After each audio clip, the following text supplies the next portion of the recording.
जय हिंद साथियों, स्वागत है आपका self study classes with Sumit Jain YouTube channel में।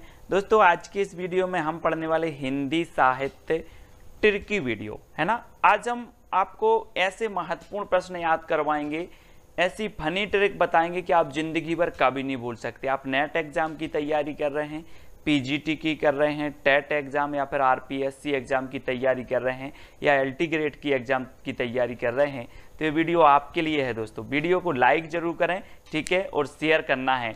आज मैं फनी ट्रिक से और रोज आपकी सुबह 9:40 पर हिंदी साहित्य का ट्रिकी वीडियो आता है सेल्फ स्टडी क्लासेस पर, तो जरूर जुड़ें, ठीक है। स्टार्ट करते हैं दोस्तों आज का ये वीडियो। सबसे पहला जो हमारा प्रश्न है वो है, कबीरदास की भाषा को पंचमेल खिचड़ी किसने कहा है। अब 2 सेकंड दोस्तों आपको दिए जाते हैं, आपको उत्तर बताना है। मैं आपको बता दूं कि वीडियो में सबसे पहले आपको टेस्ट करवाया जाएगा, फिर ट्रिक बताई जाएगी, ठीक है। तो कबीरदास की भाषा को पंचमेल खिचड़ी किसने कहा है,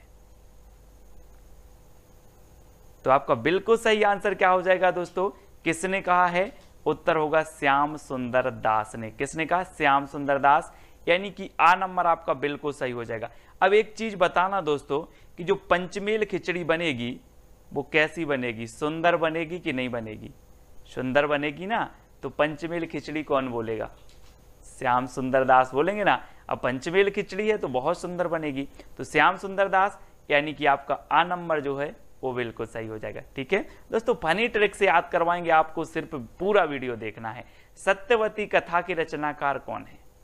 अब 4 विकल्प हैं, 2 सेकंड भी आपको दिए जाते हैं, फिर मैं आपको फनी ट्रिक से याद भी करवा दूंगा। तो आपका बिल्कुल सही आंसर क्या हो जाएगा? सत्यवती कथा के जो रचनाकार हैं दोस्तों वो कौन है? ईश्वरदास। आपने बिल्कुल सही आंसर बताया, ईश्वरदास। अब इसको कैसे याद रखना है दोस्तों, एक चीज बताना कि जो ईश्वर हैं, ईश्वर की जो कथा होती है वो कैसी होती है, सत्य होती कि नहीं होती? अब उत्तर तो आपके हाथ है ना। वो कैसी होती है? सत्य होती है। ईश्वर की कथा हमेशा सत्य होती है, तो सत्यवती कथा के रचनाकार कौन होंगे? ईश्वरदास, ठीक है। इस प्रकार से हमें याद भी करना है दोस्तों। अगला जो हमारा प्रश्न है, सत्यवती कथा को सूफी काव्यधारा की प्रथम रचना किसने माना है? तो आपको जल्दी से उत्तर बताना है। सत्यवती कथा को सूफी काव्यधारा की प्रथम रचना किसने माना है? तो 2 सेकंड में आपने अपना उत्तर बताया दोस्तों, किसने माना है? हजारी प्रसाद द्विवेदी, यानी कि विकल्प नंबर जो सा है वो आपका बिल्कुल सही हो जाएगा। अब इसको कैसे याद रखोगे कि सत्यवती कथा को सूफी काव्यधारा की प्रथम रचना हजारी प्रसाद द्विवेदी ने माना? अब एक चीज बताना दोस्तों, हमने पढ़ लिया कि सत्यवती कथा ईश्वरदास की रचना है ना। अब सत्यवती कथा जब ईश्वरदास की रचना है तो इसको एक बार नहीं पढ़ा जाएगा दोस्तों, इसको 1000 बार पढ़ा जाएगा। कितने बार पढ़ा जाएगा? 1000 बार पढ़ा जाएगा। तो सत्यवती कथा को सूफी काव्यधारा की प्रथम रचना कौन मानेंगे?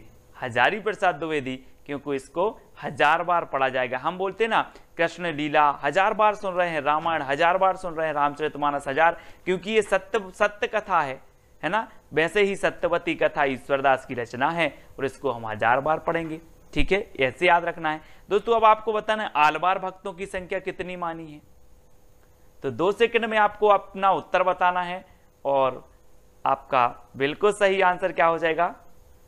आंसर हो जाएगा दोस्तों आपका कितना? 12। आल बार, यहां पर क्या आ रहा है? आल वार, तो वार से क्या बनेगा आपका? 12। आलवार भक्तों की संख्या कितनी मानी गई है? 12, ठीक है। वार से 12, यानी कि जो आ नंबर है वो आपका बिल्कुल सही हो जाएगा, ठीक है। अगला क्वेश्चन देखते हैं दोस्तों, अद्वैतवाद के प्रवर्तक कौन माने जाते हैं? अब 2 सेकंड में आप अपना उत्तर बता देना, फिर आपको ट्रिक से याद करवा देंगे हम। तो आपका बिल्कुल सही आंसर क्या होगा? अद्वैतवाद के प्रवर्तक। तब आपका बिल्कुल सही आंसर हो जाएगा क्या दोस्तों? शंकराचार्य, यानी कि जो आ नंबर है वो बिल्कुल सही है, ठीक है। और आपको पता है दोस्तों शंकराचार्य से क्या बनेगा? शंकर जी। और शंकर जी दुनिया में कितने हैं? अद्वितीय हैं। अद्वितीय हैं कि नहीं है कि बहुत सारे हैं? अद्वितीय हैं। दुनिया में शंकर जी क्या है? अद्वितीय हैं। तो अद्वैतवाद के प्रवर्तक कौन होंगे? कौन होंगे? शंकराचार्य, ठीक है। तो इस प्रकार से याद रखना है। अगला बताना दोस्तों, रैदास के गुरु का नाम क्या था? रैदास। तो आपका बिल्कुल सही आंसर क्या होगा, आपको बताना है दोस्तों रैदास के गुरु का नाम। तो हम भी कहते हैं कि हम राम के दास बनकर रहेंगे, हम राम के दास बनकर रहेंगे, राम के चरणों में रहेंगे, उनके दास रहेंगे। तो रैदास के गुरु का नाम क्या था, रामानंद, यानी कि जो आ नंबर है वो बिल्कुल सही हो जाएगा। ठीक है, रामानंद के कितने शिष्य थे दोस्तों, 12 शिष्य थे। ठीक है, और इनके जो है एक शिष्य थे कौन, रैदास, यानी कि रैदास के गुरु कौन थे, रामानंद थे। ठीक है, ये चीज याद रखनी है दोस्तों। अगला बताना अनुराग बांसुरी के रचनाकार कौन है। 4 विकल्प हैं, 2 सेकंड भी आपको दिए जाते हैं। तो आपने बिल्कुल सही बताया है दोस्तों। अनुराग मतलब क्या होता है, अनुराग मतलब होता है दोस्तों प्रेम। क्या होता है, मैं अनुराग करता हूं, उससे प्रेम करता हूं। और जो प्रेम करता है ना, और प्रेम को क्या कहते हैं, और प्रेम की बांसुरी बजाता है वो क्या करेगा, है ना, उसी को कहते हैं हम क्या, मोहब्बत। तो यहाँ से नूर मोहम्मद, है ना, हम बोलते हैं ना नूर जहां से प्यार करते थे वो, नूर जहां से प्रेम करते थे, ऐसे ही नूर मोहम्मद की रचना है अनुराग बांसुरी, है ना, क्योंकि ये अनुराग करते थे, मोहब्बत करते थे काय से, बांसुरी से। तो अनुराग बांसुरी के रचनाकार कौन होंगे, नूर मोहम्मद। इस प्रकार से आपको याद रखना है। अगला बताना है दोस्तों रामचरितमानस में कितने कांड हैं। रामचरितमानस दोस्तों जल्दी से बताना है, आपका बिल्कुल सही आंसर क्या आ गया है, रामचरितमानस, है ना, ये तुलसीदास जी की रचना है। रामचरितमानस महाकाव्य है। ठीक है, और इसमें कितने खंड हैं, कितने कांड हैं, तो 7 कांड हैं। अब इसको कैसे याद रखोगे, है ना, तो रामचरितमानस दोस्तों आपको पता है कि राम के जीवन पर आधारित है, तुलसीदास जी की रचना है। ठीक है, और राम जी जब वन में जा रहे थे तो बहुत सारे लोग कहाँ जा रहे थे, साथ जा रहे थे, साथ। तो तुलसीदास ने सोचा यार सब लोग साथ जा रहे थे तो रामचरितमानस में भी 7 कांड रखेंगे, है ना, तो इसमें 7 कांड हैं। इस प्रकार से याद रखेंगे। विनय पत्रिका की रचनाकार कौन है दोस्तों, विनय पत्रिका। अब एक चीज बताना दोस्तों कि संसार में सबसे ज्यादा विनय राम जी की किसने की है, विनय पूर्ण दोहे लिखे हैं, विनय की है किसने की है, तो वो की है दोस्तों किसने, तुलसीदास जी ने। ठीक है, तुलसीदास यानी कि जो आ नंबर है वो बिल्कुल सही है ना। आपने सुना है, क्या सुना है कि चित्रकूट के घाट में भई संतन की भीड़, तुलसीदास चंदन घिसे तिलक देत रघुवीर। दोस्तों जो विनय पत्रिका है ये ब्रज भाषा में तुलसीदास जी की रचना है। याद रख लेना, कई बार पूछी जाती है कि विनय पत्रिका की भाषा क्या है, तो भाषा है ब्रज भाषा और तुलसीदास जी की है। ठीक है, अगला बताना दोस्तों भक्तमाल के रचनाकार कौन है, भक्तमाल। तो अब एक चीज बताना दोस्तों कि जो भक्त होते हैं, भक्त, है ना, भक्त क्या करते हैं, आकाश की ओर, नभ की ओर क्या करते, सिर करते हैं और ऐसे भगवान को क्या करते हैं, नमस्कार करते हैं। कौन, भक्त। कहां सिर करते हैं, नभ की ओर। तो भक्तमाल के रचनाकार कौन होंगे, नभ से नाभादास, है ना। भक्तमाल जो भक्त होते हैं वो नभ की ओर सिर करके नमस्कार करते हैं, तो भक्त से नाभा, भक्त क्या करते, नभ की ओर, तो नाभादास, है ना। तो भक्तमाल के रचनाकार कौन है, नाभादास। ठीक है, अगला प्रश्न बताना है दोस्तों आपके भंवर गीत के रचनाकार कौन है। भंवर गीत ये है दोस्तों भंवर, और आपने सुना होगा कि जब ब्याह होता है किसी का तो क्या पढ़ती है, भांवरें पढ़ती हैं, भांवरें पढ़ती हैं। और जब नई नई दुल्हन होती है और क्या करती है, भांवरें पढ़ के जाती है, तो सबसे ज्यादा वो देखती है, क्या देखती है कि नंद कैसी है, नंद कैसी है। और नंद अगर तेज हुई तो सोचती है यार नंद की भांवर पड़ जाती जल्दी, नंद की भंवर जल्दी पड़ जाती। तो भंवर गीत के रचनाकार कौन होंगे, नंद की भांवर पढ़वाते हैं जल्दी, तो नंददास, यानी कि 12 नंबर आपका बिल्कुल सही होगा। ठीक है, भंवर गीत नंददास की रचना है। ठीक है, तो जो कृष्ण काव्य धारा थी दोस्तों, कृष्ण काव्य धारा में सूरदास जी के बाद नंददास जी का नंबर आता था, है ना। अगला बताना है रामायण महानाटक की रचनाकार कौन है। मैं सिर्फ दोस्तों ट्रिक से याद करवा रहा हूं, बहुत सारी चीजें आपको बता सकता हूं, लेकिन रामायण में ट्रिक से ही याद करवा रहा हूं ताकि आपको याद हो जाए। ठीक है, तो रामायण महानाटक की रचनाकार कौन है। अब दोस्तों आपको 2 सेकंड में उत्तर बताना है, और मैं थोड़ी सी आपको हिंट दे रहा हूं कि जो रामायण महानाटक है और जो रामायण है वो हमारी क्या है, प्राण है कि नहीं है, हम बोलते हैं कि रामायण तो हमारी प्राण है, प्राणों के समान है, हम उसको पढ़ते हैं, उससे सार तत्व ग्रहण करते हैं, तो हमारी क्या है, प्राण। तो रामायण महानाटक के रचनाकार कौन हो जाएंगे, कौन होंगे? अब आपको ही बताना है कि रामायण तो हमारी प्राण है, तो प्राणचंद्र चौहान, यानी कि जो 12 नंबर है वो आपका बिल्कुल सही हो जाएगा।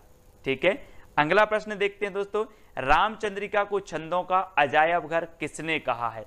अब दोस्तों सबसे पहली बात तो यही आती है, एक क्वेश्चन पूछा जाता है कि छंदों का अजायब घर किसे कहा जाता है, तो आप बता देते हो केशवदास की रामचंद्रिका को। ठीक है, लेकिन रामचंद्रिका को छंदों का अजायब घर कहा किसने है? तो एक चीज बताएं कि जिसने इस रामचंद्रिका का स्वरूप देखा होगा वो ही बता सकता है कि ये छंदों का अजायब घर है। अगर ये पुस्तक बंद है, इसको देखकर आप बता सकते हो कि इसके अंदर क्या है? नहीं बता सकते ना। जिसने रामचंद्रिका का स्वरूप देखा वही बताएगा कि ये छंदों का अजायब घर है। तो राम स्वरूप चतुर्वेदी, इन्होंने स्वरूप देखा और इन्होंने बता दिया कि ये क्या है, छंदों का अजायब घर है, और 12 नंबर आपका बिल्कुल सही हो जाएगा।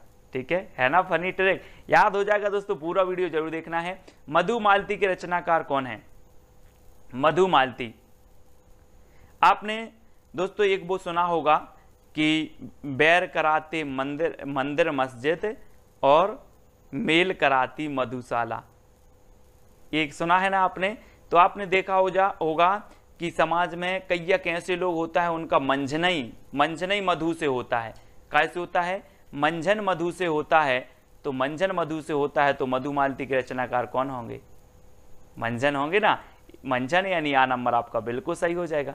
ठीक है, हमें ट्रिकी याद करना है दोस्तों, याद बस करने का माध्यम है कि हमारे माइंड में कैसे वो फिट बैठती है, याद होती है। ठीक है, अगला बताना है दोस्तों आपको, हिंदी भक्ति काव्य का प्रथम क्रांतिकारी पुरस्कर्ता कबीर हैं, ये कथन किसका है? हिंदी भक्ति काव्य का जो काव्य के प्रथम क्रांतिकारी पुरस्कर्ता कबीर हैं, ये कथन किसका है? तो ये चीज तो कौन बता देंगे? बच्चे बता देंगे, सभी को पता है। कौन बता देंगे? बच्चे भी बता देंगे कि हिंदी भक्ति काव्य के जो प्रथम क्रांतिकारी कवि हैं वो कबीर हैं। बच्चा भी बता देगा साहब, क्योंकि भक्ति से ओतप्रोत थे कबीरदास ने समाज को फटकारा और भक्ति से, तो ये बच्चे बता देंगे। तो बच्चन सिंह का कथन होगा। किसका होगा? बच्चन सिंह, यानी कि जो आ नंबर है वो बिल्कुल सही होगा। हिंदी भक्ति काव्य का प्रथम क्रांतिकारी पुरस्कर्ता कबीर हैं, ये कथन किसका है? बच्चन सिंह का। ठीक है, इस प्रकार से कथन भी याद हो जाएंगे आपको, आप बिल्कुल चिंता न करें। निरंतर सीरीज देखना है, रोज 9:30 पर, आपकी रोज सुबह 9:30 पर ट्रिकी वीडियो होगा। ठीक है, तो जरूर देखें। और रात्रि 9 बजे आपकी हिंदी साहित्य की विस्तृत क्लास होती है, तो उसको भी देखना है। गुरु नानक का जन्म हुआ था तो कहां हुआ था दोस्तों? सिख संप्रदाय के प्रवर्तक माने जाते हैं गुरु नानक। अब यहां पर क्या आ रहा है? नानक, नाना आ रहा है तो ननकाना, नानक ननकाना, है ना, इस प्रकार से। तो गुरु नानक का जन्म हुआ था कहां पर? ननकाना। आ नंबर आपका बिल्कुल सही हो जाएगा। अगला बताना दोस्तों, नगेंद्र के अनुसार प्रथम सूफी काव्य रचना कौन सी है? सूफी काव्य धारा आपने पढ़ी होगी भक्ति काल में। अब सूफी काव्य रचना बतानी है तो नगेंद्र के अनुसार बताना है, तो जल्दी से बताएं, 2 सेकंड में आपको। तब आपका राइट आंसर क्या हो जाएगा दोस्तों? वो मैं आपको बता रहा हूं, थोड़ा सा हिंट दे रहा हूं कि अगर आपके सामने नांग आ जाए तो आप हंसोगे कि दौड़ लगा दोगे?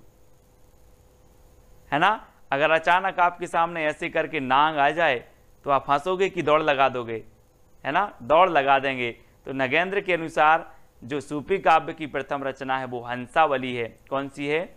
हंसावली। ठीक है, याद रख लेना, हंसना नहीं है, हंसना नहीं है। अगर नांग आ जाए तो हंसना नहीं है, दौड़ लगा देना है। तो हंसावली है, सभी लोग याद रखेंगे। ठीक है, अगला बताना है दोस्तों आपको, सुंदर विलास किसका ग्रंथ है? सुंदर विलास, तो प्रश्न क्रमांक 18 है और 2 सेकंड है, बिल्कुल आप आसानी से बता देंगे कि सुंदर आ रहा है तो सुंदर विलास सुंदरदास का ही होगा। ठीक है, सुंदरदास, ये बिल्कुल सही है आपका। ठीक है, आ नंबर आपका बिल्कुल सही हो जाएगा। सुंदरदास का ये ग्रंथ है सुंदर विलास। अगला बताना है दोस्तों, निम्न में से अष्टछाप का कवि नहीं है। अष्टछाप को जो स्थापना हुई थी, मैं आपको अभी क्वेश्चन पूछूंगा उसका, वो अभी नहीं बता रहा हूं मैं आपसे। तो निम्न में से अष्टछाप का कवि नहीं है बताना है। अष्टछाप की स्थापना मैं आपको इतना बता दे रहा हूं कि विट्ठल नाथ ने की थी, ठीक है, लेकिन कौन सा कवि नहीं है इनमें से? तो आपका बिल्कुल सही आंसर क्या हो जाएगा दोस्तों? क्या होगा? आपका नंददास जी भी हैं, सूरदास जी भी हैं, छीत स्वामी हैं, लेकिन कौन नहीं है? नावादास, जिनकी रचना हमने पढ़ी थी कौन सी है? भक्तमाल, है ना, भक्तमाल इनकी रचना है। और ये नावादास जो हैं ये अष्टछाप के कवि नहीं है, यानी कि आपका जो उत्तर है आ नंबर बिल्कुल सही हो जाएगा। अब लोग कंफ्यूज होते हैं दोस्तों, यहाँ भी दास आ रहा है, यहाँ भी दास आ रहा है, यहाँ भी दास आ रहा, तो ये तीनों तो होने चाहिए, ये छीत स्वामी आ रहा तो ये नहीं होनी चाहिए, ऐसे कर देते हैं। लेकिन जिन्होंने पढ़ा है उनको ज्ञान है। कुंभन दास के गुरु कौन थे दोस्तों? वल्लभाचार्य, रामानंद, कबीरदास या विट्ठलनाथ? तो अब दोस्तों यहाँ पर बताना है, फंस गई ना कैसेट, कि वल्लभाचार्य के हैं कि विट्ठलनाथ के हैं। तो दोस्तों एक चीज मैं आपको हिंट दे रहा हूं कि अगर कुंभ के मेले में जाना है तो क्या होनी चाहिए? बल होना चाहिए, क्योंकि भीड़ इतनी रहती है कि आपके अंदर अगर बल नहीं होगा तो आप कुंभ के मेले में नहीं जा सकते।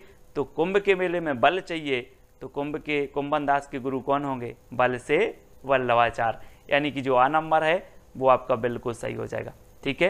कि भरत मिलाप के रचनाकार कौन है? अब भरत मिलाप के रचनाकार बताना है दोस्तों आपको कौन है। 4 विकल्प हैं और 2 सेकंड भी आपको दिए जाते हैं। फिर मैं आपको ट्रिक बताने वाला हूं, थोड़ी सी हिंट देता हूं कि भरत का मिलाप किससे हुआ था? किससे हुआ था? ईश्वर से हुआ था ना। भरत का मिलाप ईश्वर, है ना, श्री राम से हुआ था। तो भरत मिलाप के रचनाकार कौन होंगे? कौन होंगे? भरत का मिलाप ईश्वर से हुआ था तो ईश्वरदास, यानी कि जो विकल्प नंबर आपका ए है वो बिल्कुल सही हो जाएगा, ठीक है। ऐसे ही याद हो जाएंगे दोस्तों आपको। अगला बताना है आपको, बांग्ला भाषा में रचित राम कथा का नाम क्या है? प्रश्न क्रमांक 2 कई बार एग्जाम में पूछा गया दोस्तों। अब 2 सेकंड आपको दिए जाते हैं, आपको उत्तर भी बताना है और मैं आपको ट्रिक भी बताऊंगा, है ना। यहाँ पर 2 चीजें हो रही हैं कि मैं आपको टेस्ट भी करवा रहा हूँ और ट्रिक से याद भी करवा रहा हूँ। तो जल्दी से बताएं, बांग्ला भाषा में रचित राम कथा का नाम क्या है? तो दोस्तों आपको ऐसा नहीं लग रहा कि बंगला से क्या बनेगा? बंगला जिसमें आप क्या करते हो? वास करते हो। क्या करते हो? वास करते हो। तो बांग्ला भाषा में रचित जो राम कथा होगी वो कौन सी होगी? वास से कृतिवास रामायण, है ना।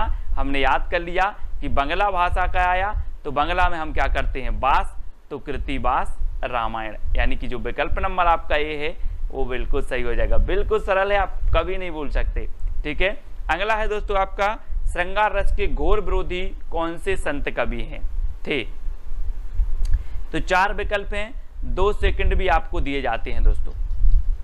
तो अब एक चीज बताना दोस्तों कि श्रृंगार की जरूरत किसे नहीं होती? आप बोलते ना कि खूबसूरत लोगों को सजने की जरूरत नहीं होती है ना। तो जो सुंदर होते हैं उन्हें श्रृंगार की जरूरत नहीं है, तो वो श्रृंगार का विरोध करेंगे कि नहीं करेंगे? करेंगे। तो श्रृंगार रस के विरोधी कवि कौन होंगे? जो सुंदर होंगे, यानी कि सुंदरदास। और दा नंबर आपका बिल्कुल सही हो जाएगा। अब आप कभी नहीं भूलोगे दोस्तों, है ना। अगला बताना दोस्तों, संत काव्य का प्रधान रस कौन सा है? संत काव्य धारा भक्ति काल की जो संत काव्य धारा थी, है ना, वो बताना है, जैसे ज्ञान मार्गी शाखा भी कहा जाता है। अब इसका जो प्रधान रस है वो कौन सा है? ये 4 विकल्प है, 2 सेकंड आपको बताना। मैं आपको हिंट दे रहा हूं दोस्तों कि दुनिया में संत क्यों बनते हैं? आदमी क्यों बनते हैं? आत्म शांति के लिए, कि मुझे आत्म शांति मिलेगी, इस दुनिया की भाग दौड़ में कुछ नहीं रहा है। तो संत काव्य धारा में संत बने व्यक्ति तो आत्म शांति के लिए, तो संत काव्य का प्रथम जो प्रधान रस होगा वो कौन सा होगा? शांत रस, है ना, क्योंकि ये शांति के लिए ही तो संत बने हैं। तो आ नंबर आपका बिल्कुल सही हो जाएगा, ठीक है। अब अगला क्वेश्चन है दोस्तों, कबीर को वाणी का डिक्टेटर कहने वाले आलोचक कौन थे? तो कौन थे? 4 विकल्प हैं, 2 सेकंड में आपको अपना उत्तर बताना है। और फिर मैं आपको हिंट दे रहा हूं कि दोस्तों कबीर की वाणी थी ही ऐसी कि उन्हें वाणी का डिक्टेटर एक बार नहीं 1000 बार बोलो, 1000 बार बोलो तब भी वो वाणी के डिक्टेटर थे। 1000 बार बोलोगे तो हजारी प्रसाद द्विवेदी, है ना। वाणी के डिक्टेटर किसने बोला? हजारी प्रसाद द्विवेदी ने, क्योंकि वो वाणी के डिक्टेटर थे और उन्हें एक बार नहीं 1000 बार बोलेंगे तब भी वो वाणी के डिक्टेटर थे। ठीक है, याद रख लेना। अब अगला बताना दोस्तों, उज्ज्वल नीलमणि के रचनाकार कौन है? 4 विकल्प है, 2 सेकंड है आपके पास, उत्तर भी आपको बताना है। अगर बनता है तो कमेंट में उत्तर लिखते जाइए आप। उज्ज्वल नीलमणि की रचनाकार कौन है आपको बताना है। तो एक बताना दोस्तों कि आप लोग पढ़ते ना कि ज्यों ज्यों बूढ़े श्याम रंग त्यों त्यों उज्ज्वल होए, है ना।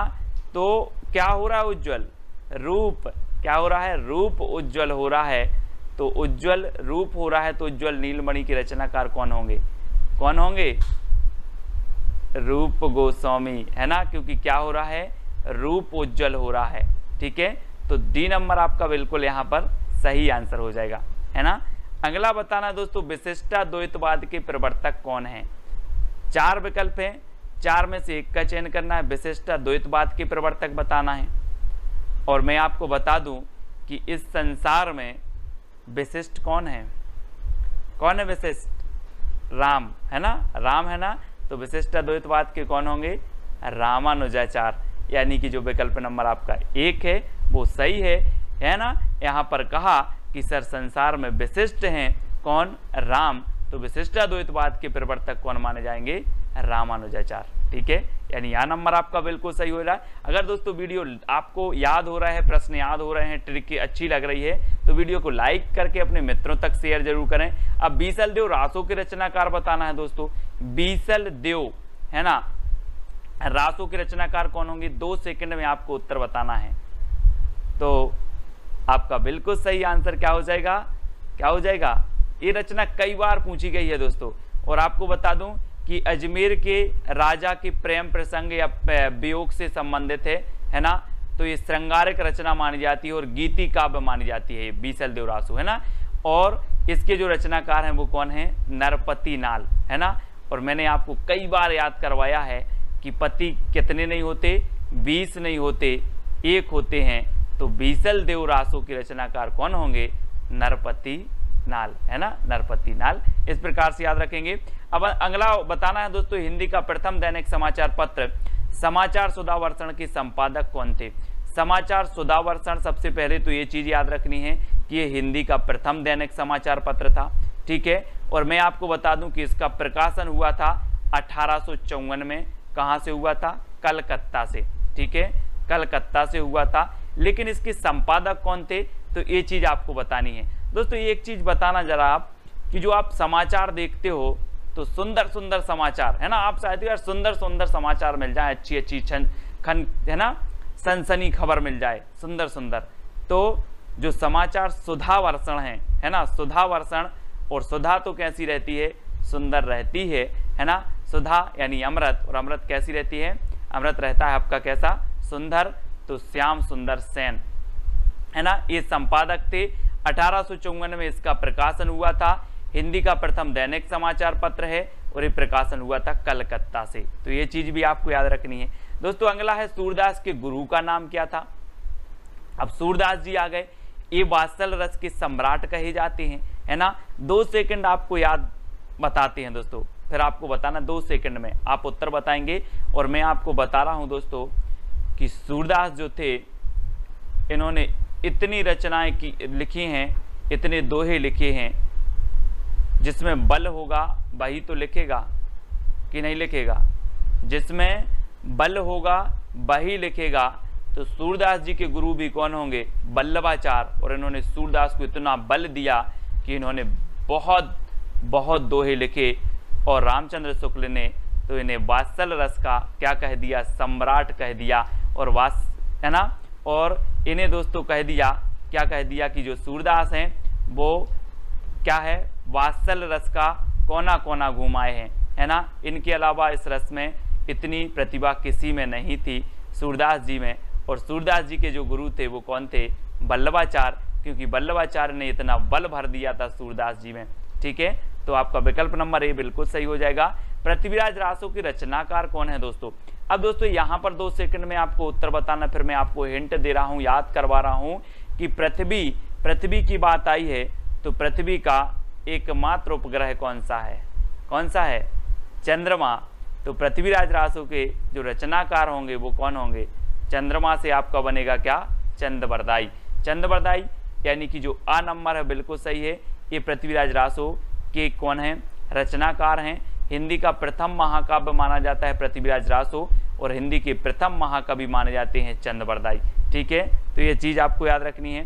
चतुर्भुज दास के गुरु का नाम क्या था दोस्तों? चतुर्भुज दास। ये अष्टछाप के क्या थे? अष्टछाप में शामिल थे चतुर्भुज दास। अब एक चीज बताना, चतुर्भुज से नहीं लग रहा आपको कि 4 भुजाएं, है ना? ये क्या करते थे? 4 भुजाएं बैठे बैठे फैला देते थे। क्या करते थे? चतुर्भुज दास 4 भुजाएं बैठे बैठे फैला देते थे। तो चतुर्भुज दास के गुरु कौन होंगे? कौन होंगे? बैठे बैठे फैलाते थे तो विट्ठलनाथ। कौन होंगे? विट्ठलनाथ। याद रख लेना, आ नंबर आपका बिल्कुल सही हो जाएगा। जैसे अष्टछाप की स्थापना हुई, 8 कवि अष्टछाप में थे, 4 कौन थे? वल्लभाचार्य के शिष्य, और 4 थे किसके? विट्ठलनाथ के। ठीक है, उन विट्ठलनाथ के शिष्यों में चतुर्भुज दास एक थे। चतुर्भुज दास ने बैठे बैठे भुजा फैला दी, तो इनके गुरु का नाम हो गया विट्ठलनाथ। इस प्रकार से अगला बताना दोस्तों, संदेश रासक के रचयिता कौन है? संदेश रासक, पहले क्या होता था कि संदेश भेजते थे, बहुत दूर होता था, बहुत दूर होता था, लेकिन अब दूर नहीं है संदेश भेजना। अब दूर नहीं है संदेश भेजना। तो संदेश रासक के रचयिता कौन हो जाएंगे? अब दूर नहीं है से अब्दुर रहमान। अब दूर नहीं है से अब्दुर रहमान। अब दूर नहीं है संदेश भेजना। तो अब्दुर रहमान इसके रचनाकार हैं, और इन्हें अद्दहमाण भी कहा जाता है। क्या कहा जाता है? अद्दहमाण। याद रख लेना, आ नंबर आपका बिल्कुल सही होगा। महापुराण की रचयिता कौन है दोस्तों? महापुराण। अब एक चीज याद रख लेना, पुराण है तो ठीक है आप पढ़ लो, लेकिन महापुराण है तो उस पर जरा पुष्प उस पर अर्पित कर देना। पुष्प अर्पित करके ही उस महापुराण को पढ़ना है। तो महापुराण के रचयिता कौन होंगे? क्योंकि पुराण हो तो आप ऐसे पढ़ लो, महापुराण है तो उस पर पुष्प अर्पित करो फिर पढ़ो। तो महापुराण के रचयिता हो जाएंगे पुष्पदंत, यानी कि जो आपका 1 नंबर है वो बिल्कुल सही हो जाएगा। ठीक है, पुष्पदंत आपका बिल्कुल सही है। अगला बताना दोस्तों, साहित्य का इतिहास दर्शन के लेखक कौन है? साहित्य का इतिहास दर्शन। अब दोस्तों साहित्य का अगर इतिहास का दर्शन करना है तो क्या होना चाहिए? क्या होना चाहिए? लोचन, यानी कि आपके पास आप जो दर्शन करोगे आप लोचन से करोगे। तो साहित्य का इतिहास दर्शन के लेखक कौन होंगे? कौन होंगे? नलिन बिलोचन, यानी कि लोचन शर्मा। तो आप लोचन से क्या करोगे? दर्शन करोगे साहित्य इतिहास का। तो सी नंबर आपका सा नंबर बिल्कुल सही हो जाएगा। ठीक है, अगला बताना दोस्तों, हिंदी खड़ी बोली का प्रथम कवि कौन माना जाता है? 4 विकल्प हैं और 2 सेकंड में आप अपना उत्तर बताएंगे। मैं आपको थोड़ी सी हिंट देता हूं कि हिंदी का जो खड़ी बोली का प्रथम कवि होगा, वो खड़ी बोली का प्रथम कवि अमीर होगा कि गरीब होगा? अमीर होगा ना। हिंदी खड़ी बोली का प्रथम कवि गरीब नहीं होगा, वो अमीर होगा, है ना। तो कौन हो जाएंगे? अमीर खुसरो। हिंदी खड़ी बोली का प्रथम कवि अमीर ही होगा, तो अमीर खुसरो। ठीक है, इस प्रकार से याद रखेंगे। अब दोस्तों आपको बताना है ढोला मारूरा दोहा के रचयिता कौन है? 4 विकल्प हैं, 4 में से चयन करना है, और मैं आपको हिंट दे रहा हूं और 2 सेकंड में आप उत्तर बताएंगे। और आपको ऐसा नहीं लग रहा दोस्तों कि ढोला मारूरा दोहा, तो ढोला से क्या लग रहा है? ढोल। ढोला से क्या लग रहा है? ढोल। और ढोल कौन बजाएगा? हम और आप बजाएंगे क्या ढोल? नहीं बजाएंगे ना। जो ढोल बजाने में कुशल होगा, जो ढोल बजाने में कुशल होगा वही ढोल बजाएगा, है ना। तो ढोला से ढोल, और ढोला मारूरा दोहा के जो रचनाकार हो जाएंगे वो कुशल लाभ, क्योंकि जो कुशल होगा वही ढोल बजाएगा। यानी कि आपका जो विकल्प नंबर बी है वो बिल्कुल सही हो जाएगा। अब यहाँ पर कल्लोल कवि, अगर इस ऑप्शन में कुशल लाभ की जगह कल्लोल कवि होता तो कल्लोल कवि भी ढोला मारूरा दोहा के रचनाकार है, मतलब उनकी भी रचना है और इनकी भी रचना है। तो आप कंफ्यूज नहीं होना। अगला आपको बताना है मैथिल कोकिल किसे कहा जाता है दोस्तों? जल्दी से बताना है, 2 सेकंड में आप अपने उत्तर का चयन करेंगे। कई बार एग्जाम में पूछा गया मैथिल कोकिल किसे कहा जाता है? अमीर खुसरो को, विद्यापति को, दामोदर को, या फिर लक्ष्मीधर को? तो दोस्तों एक चीज बताना जरा कि जिसमें विद्या होगी तो वो कोकिल के जैसा बोलेगा, मीठा बोलेगा। आप बोलते ना किसी किसी की आवाज़ इतनी मीठी होती है कि सर इसकी आवाज़ तो बहुत मीठी है, बिल्कुल कोकिल जैसी, है ना। तो जिसमें विद्या होगी वह मीठा बोलेगा कोकिल जैसा। तो मैथिल कोकिल किसे कहा जाएगा? जिसमें विद्या होगी, यानी कि विद्यापति। ठीक है, बा नंबर आपका बिल्कुल सही हो जाएगा। इनकी रचना है दोस्तों, एक रचना है इनकी कीर्ति पताका, है ना। कौन सी है? पताका। और दूसरी है इनकी कीर्ति लता, ठीक है। और तीसरी है इनकी पदावली, ठीक है। ये आपको याद रखना है। अब दोस्तों ये जो पदावली रचना है ये किस में है? मैथिली में है। कौन सी भाषा में है? ये मैथिली भाषा में है, ठीक है। और इनकी जो कीर्ति पताका और कीर्ति लता है ये अवहट्ट भाषा में है, तो इनको भी आपको याद रखना है, ठीक है। अगला देख लेते हैं, परमाल रासों के रचनाकार कौन है दोस्तों? परमाल रासो। अब परमाल रासो को दोस्तों मैं आपको बता दूं कि आला खंड भी कहा जाता है। क्या कहा जाता है? आला खंड। और आपने देखा होगा कि गाँव में अगर आला हो रहा है तो व्यक्ति सोता है कि जगता है? जल्दी बताओ। जगता है ना। अगर आला हो रहा है तो व्यक्ति जगता है। तो आला खंड के रचयिता कौन होंगे? जगनेक। और ऐसे भी याद रखें जैसे परमाल, यानी कि दूसरों का माल, दूसरों की जो सामग्री है उसको अगर चोर चुराते हैं तो क्या करते हैं? जगते हैं, रात में जगते हैं, तो भी जगनेक आपका आ नंबर बिल्कुल सही हो जाएगा। परमाल को चुराना है तो जगना पड़ेगा, तो जगनेक, है ना। इस प्रकार से अगला बताना है दोस्तों, संदेश रासक किस प्रकार का काव्य है? अभी हमने पढ़ा था कि संदेश रासक के रचयिता कौन है? अब्दुल रहमान। लेकिन ये किस प्रकार का काव्य है, ऐसा भी क्वेश्चन पूछ लिया जाता है। तो एक चीज बताना दोस्तों, अब आप मोबाइल में क्या भेजते हो? कभी कभी संदेश भेजते हो। संदेश हमेशा भेजते हो, व्हाट्सअप चल गया अब तो, है ना। संदेश भेजते हो तो कभी कभी आपका संदेश क्या हो जाता है? खंडित हो जाता है। बोले ये तो गया ही नहीं यार, खंडित हो गया। खंडित हो गया ना। क्या खंडित हो गया? संदेश खंडित हो गया। तो ये संदेश रासक जो काव्य है ये कौन सा होगा? खंड काव्य। कौन सा होगा? खंड काव्य। तो याद रख लेंगे, संदेश खंड हो गया, खंडित हो गया तो खंड काव्य, है ना। अब्दुल रहमान का ये जो है ग्रंथ माना जाता है। कि कामायनी की रचनाकार कौन है? अब आपको बताना है, 4 सेकंड आपको दिए जाते हैं। कामायनी की रचनाकार आपको बताना है। तब तक मैं आपको बता दूं दोस्तों कि आप किसी भी प्रकार की कामना करने कहाँ जाते हो? कहाँ जाते हो कामना करने? शंकर जी के पास जाते हो, बोलते हो भगवान मेरी कामना, मेरी मनोकामना क्या कर देना, पूर्ण कर देना, मुझे एग्जाम पास करवा देना। कामना करने जाते हो ना, तो कामना से होगा कामायनी, और कामना करने जाते हो शंकर जी के पास तो कामायनी जो महाकाव्य होगा वो किसका होगा? किसका होगा? जयशंकर प्रसाद, यानी कि जो विकल्प नंबर 1 है वो आपका बिल्कुल सही हो जाएगा। और जयशंकर प्रसाद छायावाद के प्रवर्तक माने जाते हैं, आपको पता है, ठीक है, याद रख लेना, है ना। और दोस्तों ये जो कामायनी है ये इनका महाकाव्य है, और इसमें कितने सर्ग हैं? तो इसमें 15 सर्ग माने जाते हैं, ठीक है।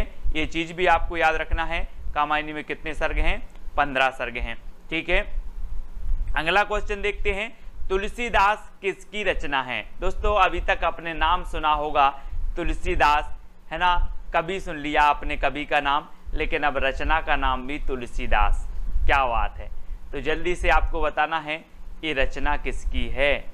और आपको पता है दोस्तों कि जो तुलसीदास कवि हुए हैं वो क्या थे? हिंदी साहित्य में सूर्य के समान थे, क्योंकि इन्होंने ऐसा महाकाव्य दिया है जिसने पूरे हिंदी साहित्य को क्या कर दिया? भक्तिमय बना दिया, है ना। भक्ति काल को तो स्वर्ण युग कहलवा ही दिया है।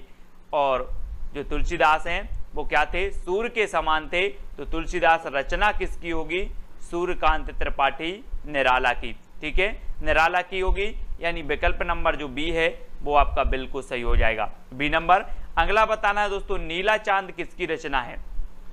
नीला चांद किसकी रचना है? तो आपका बिल्कुल सही आंसर क्या हो जाएगा? आपको पता है कि शंकर जी जो होते हैं, शिव जी जो होते हैं, उनके सिर पर यहाँ पर देखो क्या है? चांद है, चांद। और चांद कैसा है? नीला चांद। किसके? किसके मस्तिष्क पर है? शिव के। तो नीला चांद रचना किसकी होगी? किसकी होगी? शिव प्रसाद से है, यानी कि जो आपका विकल्प नंबर आ है वो बिल्कुल सही हो जाएगा। कभी भी आपसे पूछा जाएगा, आप कभी नहीं बोलोगे नीला चांद किसकी रचना, आपसे पूछा जाएगा बोले नीला चांद तो शिव जी के मस्तिष्क पर यानी कि शिव प्रसाद से है। ठीक है, अगला बताना है राग दरबारी की रचनाकार कौन है। राग दरबारी, जी हाँ दोस्तों, राग दरबारी बताना है। आप क्या बोलते हो कि दरबार में तो मेरा लाल बैठा है, दरबार में मेरा लाल बैठा है, तो राग दरबारी किसकी रचना होगी?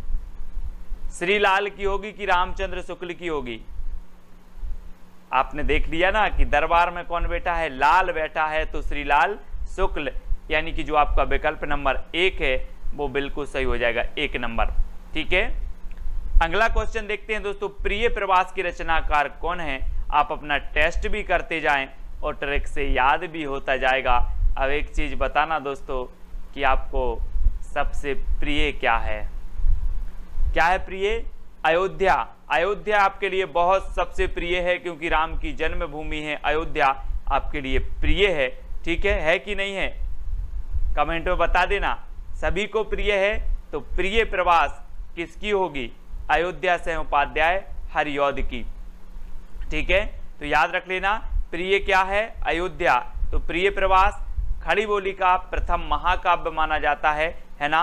प्रिय प्रवास और अयोध्या से उपाध्याय हरिऔध का है, और हरिऔध द्विवेदी युग के कवि माने जाते हैं। तो ये चीज भी आपको याद रखनी है। कितनी नाव में कितनी बार की रचनाकार कौन है? कितनी नाव में कितनी बार। अब आपसे कहा जाए कि आप कितनी नाव में कितनी बार बैठे, तो बोले सर अज्ञे, पता नहीं मुझे, बहुत बार बैठे। अज्ञे है, क्या है? अज्ञे है, अज्ञात है ना? तो कितनी नाव में कितनी बार? अज्ञे। कितनी नाव में कितनी बार? अज्ञे। तो विकल्प नंबर जो आ है वो बिल्कुल सही हो जाएगा।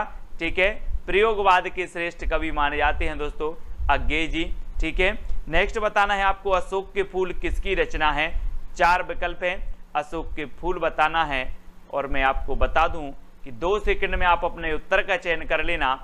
और जो अशोक के फूल है दोस्तों, चित्र में भी आप देख रहे हैं कि अशोक एक फूल फूलेगा कि 1000? अशोक में कितने फूल होंगे? एक फूल होगा कि 1000 फूल होंगे? तो आपने सही बताया कि सर 1000 फूल होंगे। तो अशोक के फूल रचना किसकी हो जाएगी? किसकी होगी? 1000 फूल होंगे तो हजारी प्रसाद द्विवेदी, यानी कि जो विकल्प नंबर आपका आ है वो बिल्कुल सही हो जाएगा। ठीक है, अब अगला बताना है दोस्तों, जूही की कली रचनाकार कौन है? जूही की कली के रचनाकार, ये दोस्तों प्रथम छंद मुक्त रचना मानी जाती है। ठीक है, और जब जूही की कली है, जूही की कली है, तो ये कली कैसी होगी? निराली ही होगी, है ना? निराली ही कली होगी, छंद मुक्त रचना है, और ये जूही की कली निराला जी की रचना, क्योंकि ये कली कैसी है? निराली, तो निराला जी की रचना है। आ नंबर आपका बिल्कुल सही होगा। ठीक है, ये क्रांतिकारी कवि कहे जाते हैं दोस्तों। छायावाद के 4 आधार स्तंभों में प्रमुख स्थान रखते हैं निराला जी। सूर्यकांत त्रिपाठी निराला, तुलसीदास, इनकी रचना हम पढ़ चुके हैं पहले। नदी के दीप रचना किसकी बताना है दोस्तों? हमने पढ़ा था पहले कि कितनी नाव में कितनी बार, आपने बताया सर अज्ञे। अब मैं पूछ रहा हूं आपसे कि नदी में कितने दीप होते हैं? नदी में कितने दीप होंगे? तब भी आप बोलोगे सर मुझे नहीं पता, अज्ञे, है ना? अज्ञे। तो नदी के दीप रचना किसकी होगी? अज्ञे। ठीक है, अज्ञे याद रखना। अज्ञे को सिर्फ अज्ञे से करना है, ज्ञात नहीं, है ना? एक आती है इनकी रचना कोठरी की बात, कोठरी की बात अज्ञे। तो नदी के दीप अज्ञे, यानी आ नंबर आपका बिल्कुल सही होगा। नेक्स्ट है, माटी की मूर्तें किसकी रचना है दोस्तों? माटी की मूर्तें आपने देखा होगा दोस्तों कि वृक्षों के नीचे माटी की मूर्तें रखी रहती हैं, उसकी हम पूजन करते हैं। रखी रहती कि नहीं? वृक्ष के नीचे माटी की मूर्तें रखी हैं, उसकी पूजन करते हैं।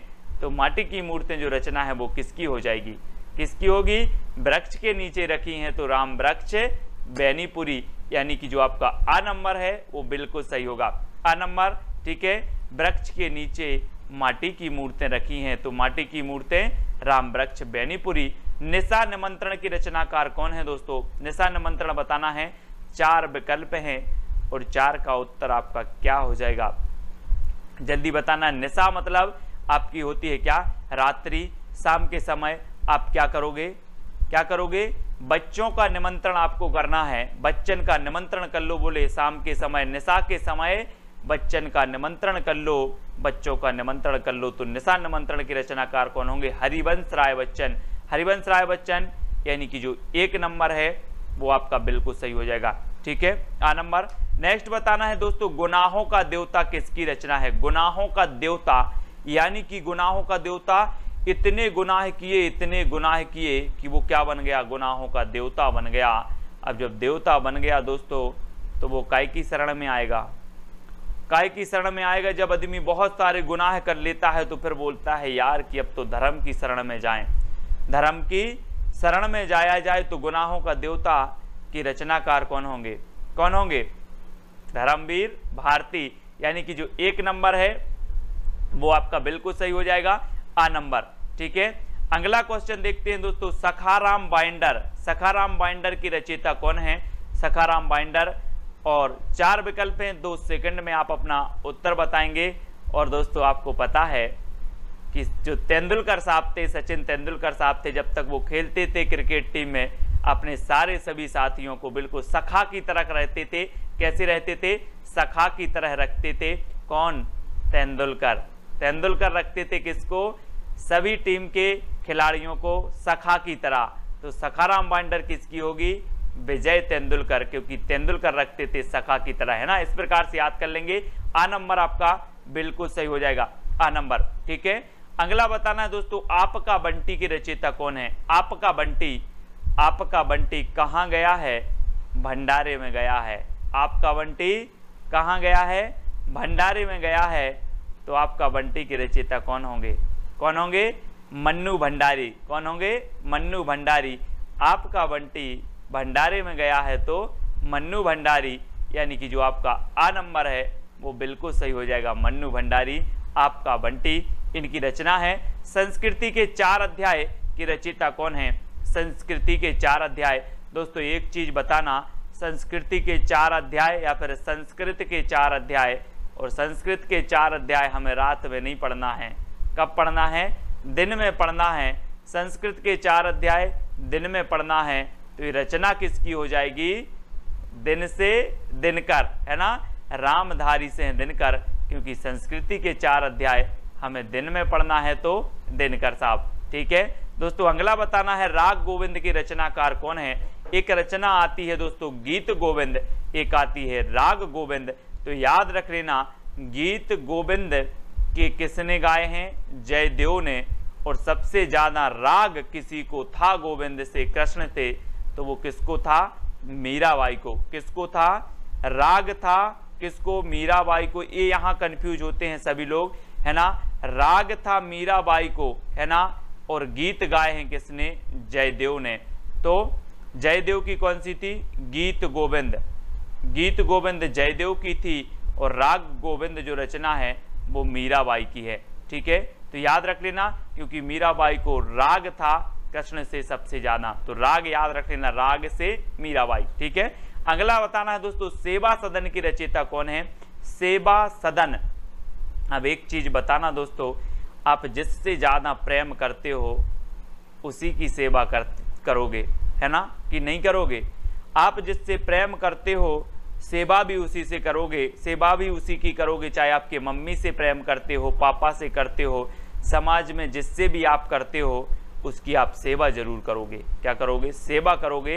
ये सेवा सदन उपन्यास है, सेवा सदन, कर्म भूमि, गबन गोदान, है ना, निर्मला, ये सारी की सारी रचनाएं, है ना, किसकी हैं, प्रेमचंद जी के उपन्यास हैं। इनको याद रखेंगे, प्रेमचंद जी, आ नंबर बिल्कुल सही हो जाएगा। अब आपको बताना है, सबा सिर गेहूं कहानी किसकी है। सबा सिर गेहूं दोस्तों, अगर आप किसी से प्रेम से मांगोगे, प्रेम से मांगोगे कि सबा सिर गेहूं दे दो, तो आपको सवा सिर गेहूं मिल जाएंगे।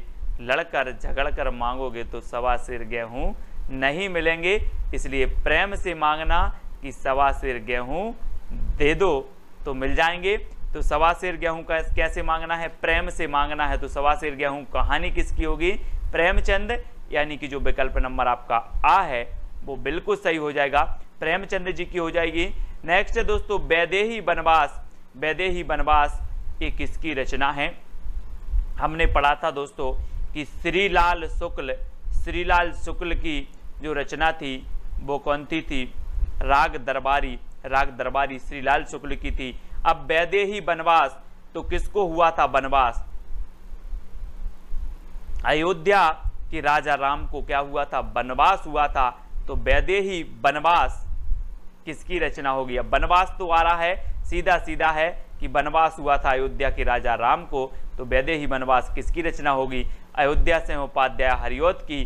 द्विवेदी युग के श्रेष्ठ कवि हैं दोस्तों प्रिय प्रवास, इनका एक महाकाव्य है, वो भी खड़ी बोली का है और हिंदी का खड़ी बोली का प्रथम महाकाव्य है प्रिय प्रवास हरिऔध जी का। याद रखेंगे महावीर प्रसाद द्विवेदी के नाम पर द्विवेदी जी का द्विवेदी युग का नाम पड़ा था, तो ये भी याद रखना है।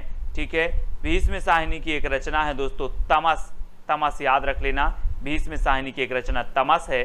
सुमित्रा नंदन पंत, इनकी अगर बात करें दोस्तों तो ये छायावाद के आधार स्तंभों में से एक माने जाते हैं सुमित्रा नंदन पंत जी। अगला बताना है चित्रलेखा किसकी रचना है? चित्रलेखा जल्दी से बताना है दोस्तों। जब आप पढ़ाई करते हो और आप पुस्तक लेते हो, आप रजिस्टर लेते हो, नोट्स बनाते हो, तो सबसे पहले पृष्ठ पर किसका चित्र होना चाहिए? भगवती का। किसका? भगवती का। बोले हमने चित्र का लेखा किया है पहले पृष्ठ पर, तो किसका होना चाहिए? भगवती का। तो चित्रलेखा रचना किसकी हो जाएगी? भगवती चरण वर्मा। भगवती चरण वर्मा, क्योंकि चित्र होना चाहिए भगवती का, तो चित्रलेखा भगवती चरण वर्मा। और विकल्प नंबर जो आ है वो आपका बिल्कुल सही हो जाएगा। ठीक है, तो इस प्रकार से हमें याद करना है दोस्तों, है ना। हमें रचनाएं याद नहीं होती, मुझे पता है बहुत सारे लोग बोलते हैं सर रचनाएं याद नहीं होती हैं। अब कमेंट में बता देना कि सर आज तो रचनाएं याद हो गई हैं। इसी प्रकार से पूरी रचनाएं याद करवाएंगे। भविष्यत कहा कि रचनाकार कौन है? अब आपको उत्तर बताना है, फटाक से 4 सेकंड में आप उत्तर बताएंगे। कौन सा ऑप्शन लॉक कर दिया जाए? तो आपने बिल्कुल सही आंसर बताया है, क्या है? धनपाल। अब यहां पर दोस्तों आया है धन और यहां आया है भविष्य, है ना। अब इसको कैसे याद रखोगे? मैंने आपको कई बार बताया है कि लोग क्या करते हैं, भविष्य के लिए धन का संचय करते हैं। भविष्य के लिए, आप भी भविष्य के लिए धन का संचय करते हैं, मैं भी भविष्य के लिए धन का संचय करता हूं, यानी कि सभी भविष्य के लिए धन का संचय करते हैं।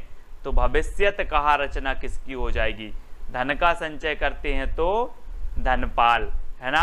अब कभी नहीं भूलोगे आप, आपसे कभी भी पूछा जाएगा भविष्यत कहा किसकी रचना है, बोले मैं भविष्य के लिए धन का संचय करता है, यानी कि धनपाल। ठीक है, अब याद रख लेना उक्ति व्यक्ति प्रकरण के रचनाकार कौन है? 4 विकल्प है, 4 सेकंड आपके पास हैं। तो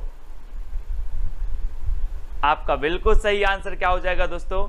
सही बताया है आपने बिल्कुल, दामोदर शर्मा, है ना। दामोदर शर्मा से आपका कैसे याद रखोगे दोस्तों? दामोदर से आपका बनेगा दमदार। क्या कहेंगे? दमदार। और दमदार लोगों के क्या चलते रहते हैं? प्रकरण चलते रहते हैं, विभिन्न प्रकार की उक्ति व्यक्ति करते रहते हैं, तो इनके प्रकरण चलते ही रहते हैं। किनके? दमदार व्यक्तियों के।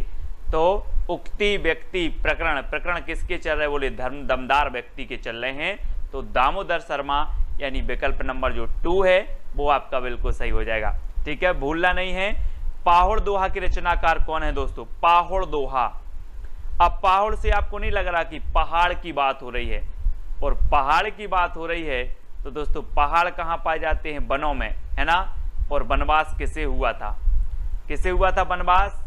राम जी को हुआ था, और ये पहाड़ों पर घूमते हुए जा रहे थे वन में। तो पाहुड़ दोहा के रचनाकार कौन होंगे? कौन होंगे? राम आएंगे तो राम सिंह, है ना। राम आएंगे, ये आ गए राम, तो राम सिंह पाहुड़ दोहा के रचनाकार हैं। अब आप कभी नहीं भूल सकते, बोले पाहुड़ दोहा जी, पहाड़ की बात कर रहे हैं तो पहाड़ पर तो राम जी गए थे, यानी कि राम सिंह। ठीक है, इस प्रकार से आएंगे। अगला बताना दोस्तों, श्राप का चार के रचनाकार कौन है? श्राप का चार। 4 सेकंड में आप अपने उत्तर का चयन करके कमेंट में लिख देंगे। और मैं आपको छोटी सी हिंट दे रहा हूं कि जब आप देव के पास जाते हैं, कोई भी देव के पास जाते हैं, भगवान के पास जाते हैं, तो आप क्या बन के जाते हो? श्रावक बन के जाते हो, सेवक बन के जाते हो कि भगवान मुझे भी सेवा का मौका दो। सेवक बन के जाते हो, श्रावक बन के जाते हो। तो श्राप का चार रचना किसकी होगी? किसकी होगी? देवसेन की, क्योंकि देव के सामने हम श्रावक बन के जाते हैं और देवसेन आपका बिल्कुल सही हो जाएगा। और दोस्तों मैं आपको बता दूं कि जो श्रावकाचार है ये हिंदी की प्रथम रचना मानी जाती है ना। 933 ईस्वी इसका रचना काल माना जाता है।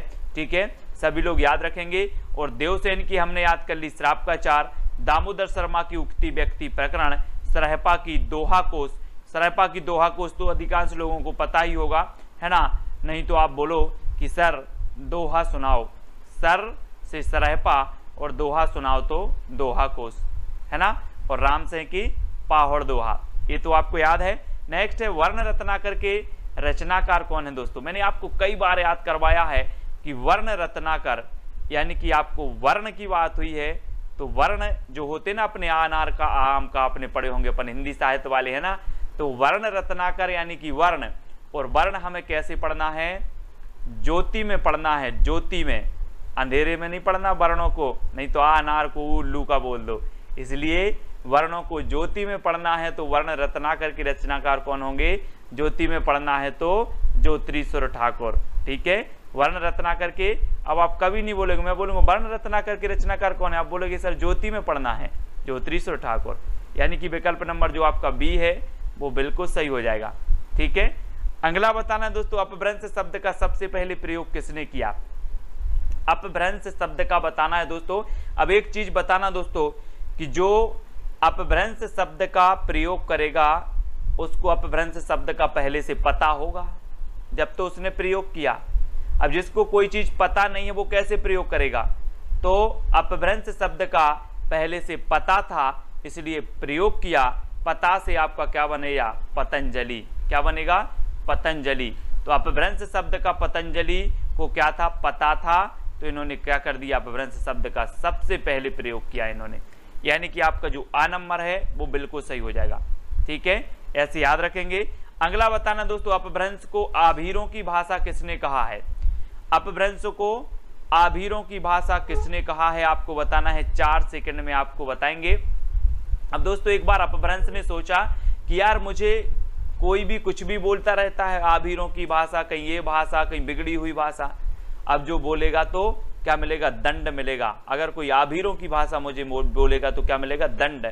तो आभीरों की भाषा कौन बोलेगा? दंड से दंडी, है ना। कहा कि आभीरों की भाषा अगर बोला तो क्या मिलेगा? दंड। तो आभीरों की भाषा किसने बोला? दंडी ने। ठीक है, अपभ्रंश को दंडी, है ना, याद रख लेना। आ नंबर आपका बिल्कुल सही होगा। किस विद्वान ने अपभ्रंश को देश भाषा माना? देश भाषा किसने माना? 4 विकल्प में से चयन करना है दोस्तों। और मैं आपको बता देता हूं कि जो देश का बेटा होगा, देश का सन होगा, उसे ही देश का माना जाएगा कि नहीं माना जाएगा? कि जो विदेश का आ रहा है उसे देश का मान लिया जाए? जो देश में पैदा हुआ होगा, जो देश का सन होगा, जो देश का बेटा होगा, उसे ही देश का कहेंगे। तो अपभ्रंश को देश भाषा जो कहा है, इन्होंने सोचा कि यार ये तो हमारे ही सन है ना, यहीं उत्पन्न हुआ है। तो सन मतलब ग्रियर्सन, है ना, ग्रियर्सन। इन्होंने देश भाषा कहा है कि अपभ्रंश की जन्म यहीं हुआ है। कहाँ हुआ है? यहीं हुआ है, इसलिए क्या है? देश भाषा है। ये यहीं की क्या है? सन है, सन। ठीक है, तो ग्रियर्सन, ग्रियर्सन साहब के बारे में आपको पता है कि इनका एक ग्रंथ है modern vernacular literature of Hindustan. ठीक है, और ये एशियाटिक सोसाइटी ऑफ बंगाल के निर्देशन में प्रकाशित हुआ था, है ना, मॉडर्न वर्नाकुलर लिटरेचर। और दोस्तों एक प्रश्न और पूछा जाता है कि जो ग्रियर्सन साहब हैं, सर्वप्रथम जो काल विभाजन का प्रयास किया, किसने किया? तो ग्रियर्सन साहब ने किया है सर्वप्रथम। ठीक है, तो याद रख लेना सभी लोग ग्रियर्सन के बारे में। और अपभ्रंश को सबसे पहले देश भाषा कहने वाले हैं तो वो कौन है? ग्रियर्सन साहब। ठीक है, अगला बताना दोस्तों, अवधि का एक अन्य नाम क्या है? अवधि। तो दोस्तों आप लोग विभिन्न प्रकार के कार्य करते हो और उनमें आपको अवधि मिलती है। क्या मिलती है? अवधि। और घर वाले आपसे बोलते हैं कौन सी अवधि मिली, कौन सी अवधि मिली, या अवधि कौन सी ली, अवधि कौन सी ली। तो अवधि का अन्य नाम क्या होगा? कौन सी ली मतलब कौशली। अवधि कौन सी ली? बोले कौशली। ठीक है, तो अवधि का जो अन्य नाम होगा वो क्या होगा? कौशली। अब याद रख लेना अवधि कौंसिली, है ना, इस प्रकार से। तो कौंसिली आपको याद रखना है, ठीक है। अगला आपको बताना दोस्तों, अवधि ग्रंथ अवध विलास किसकी रचना है? अवध विलास, आप लोगों ने वो एक गीत सुना होगा दोस्तों, एक गीत है बुंदेलखंड का कि बना की अवधपुरी ससुराल बारात को जय है रे, एक आपने गीत सुना होगा। अवध से क्या हो जाएगा? अवध का लाल, अवध का लाल।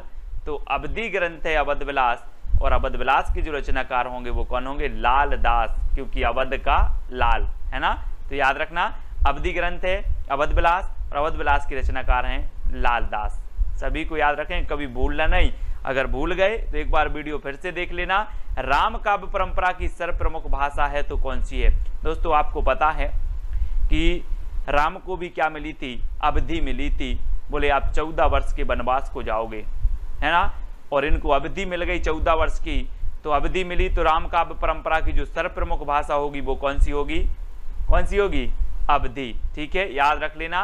राम काव्य परंपरा की सबसे जो प्रमुख भाषा है वो कौन सी है? अवधि है। और आपको पता है कि राम काव्य धारा के जो श्रेष्ठ कवि हैं वो कौन है? तुलसीदास जी, ठीक है। और तुलसीदास ने दोस्तों सबसे पहले अवधि भाषा का प्रयोग किया, और आपकी जो रामचरितमानस है महाकाव्य है, ठीक है, श्रेष्ठ महाकाव्य है रामचरितमानस।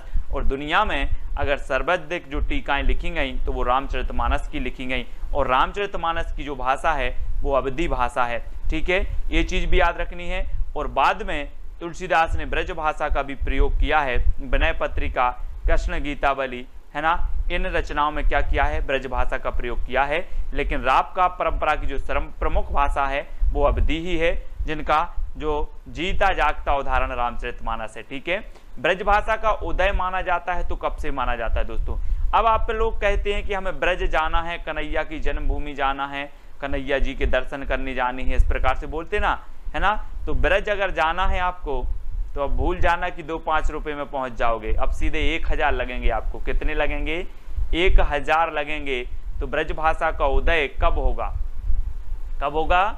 1000 ईस्वी, 1000 ईस्वी के आसपास ब्रज भाषा का उदय माना जाता है। यानी कि आपका जो विकल्प नंबर 1 है वो बिल्कुल सही हो जाएगा, 1 नंबर, ठीक है। अगला प्रश्न देखते हैं दोस्तों, पश्चिमी हिंदी का विकास अपभ्रंश के किस रूप से हुआ है? ये दोस्तों हम आपको आज पूरी अच्छे से बता रहे हैं, है ना। पश्चिमी हिंदी, पश्चिमी हिंदी आपको पता है पश्चिमी से क्या होगा? पश्चिमी हिंदी का विकास बनाना है। पश्चिमी से यहाँ पर देखो ये भारत का नक्शा दिया है, ये आपका पूर्वी क्षेत्र है और ये पश्चिमी क्षेत्र है। और पश्चिमी क्षेत्र में कौन सा आता है? गुजरात। और गुजरात में आपको पता है शेर बहुत हैं, शेर बहुत हैं। पश्चिमी राज्य गुजरात, और गुजरात में शेर बहुत हैं। तो पश्चिमी हिंदी का जो विकास माना जाएगा वो कैसे माना जाएगा? शेर से सौर सैनी, है ना, सौर सैनी अपभ्रंश से कौन सी निकली? पश्चिमी हिंदी, ठीक है, याद रख लेना है ना। सौर सैनी अपभ्रंश से पश्चिमी हिंदी आई। और मागधी से कौन सी आई? मागधी, मागधी से आई दोस्तों आपकी कौन सी? बिहारी का बंगला ओड़ा असमिया में। इसका एक कोड है वो आपको याद रखना है, बिहारी का बंगला ओड़ा असमिया में, बंगला ओड़ा असमिया, ठीक है, ये याद है आपको और होगा। तो बिहारी से बिहारी हिंदी, ठीक है, और बंगला ओड़ा से उड़िया और असमिया, है ना, ये जो है ये कैसे आई? मागधी से आई, है ना। तो याद रख लेना है, मगध में बिहारी का बंगला ओड़ा असमिया, मगध से बन जाएगा आपका मागधी, है ना। और बिहारी हिंदी, बंगला, उड़िया और असमिया ये सभी कौन से निकली हैं? मागधी से, है ना। और पश्चिमी हिंदी से सौर सैनी से पश्चिमी हिंदी, ठीक है, याद रख लेना। अर्धमागधी से कौन सी निकली? पूर्वी हिंदी, अर्धमागधी से पूर्वी हिंदी, ठीक है। ब्राचर से कौन सी निकली? सिंधी निकली, सिंधी। तो ये तो हो गई आपकी इनसे निकलने वाली भाषाएं। फिर दोस्तों आपको पश्चिमी हिंदी से भी पढ़ना है।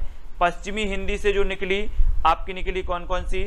पश्चिमी हिंदी की बात करें तो आपकी निकली दोस्तों गुजराती, कौन सी निकली? गुजराती,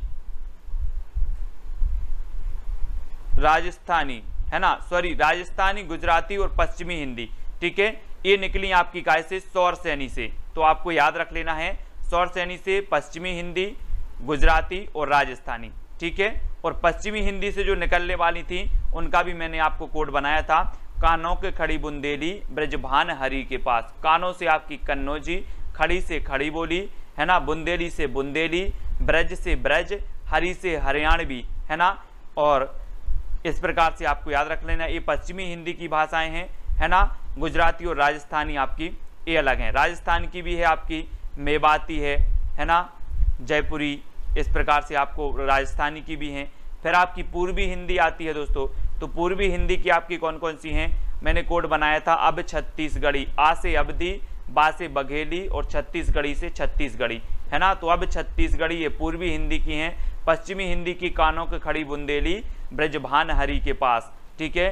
तो इसका कोड हो जाएगा। और मगध में बिहारी का बंगला उड़ा, असमिया में ये मागधी का हो जाएगा, वो बराचड़ से सिंधी निकली है, ठीक है। इसको हम आपको जब व्यवस्थित पढ़ाएंगे एक बार, हिंदी की कौन से क्या निकली है, कौन सी कब से, क्योंकि एक दो प्रश्न यहाँ से आपके बन जाते हैं, तो आपको याद हो जाएगा, ठीक है। अब आपको बताना राधा माधव विलास की रचनाकार कौन है, राधा माधव विलास की रचनाकार। अब दोस्तों आपको नहीं लग रहा कि राधा और माधव को क्या बोलते हैं, श्री कृष्ण, तो राधा कृष्ण बोल दो सीधे सीधे।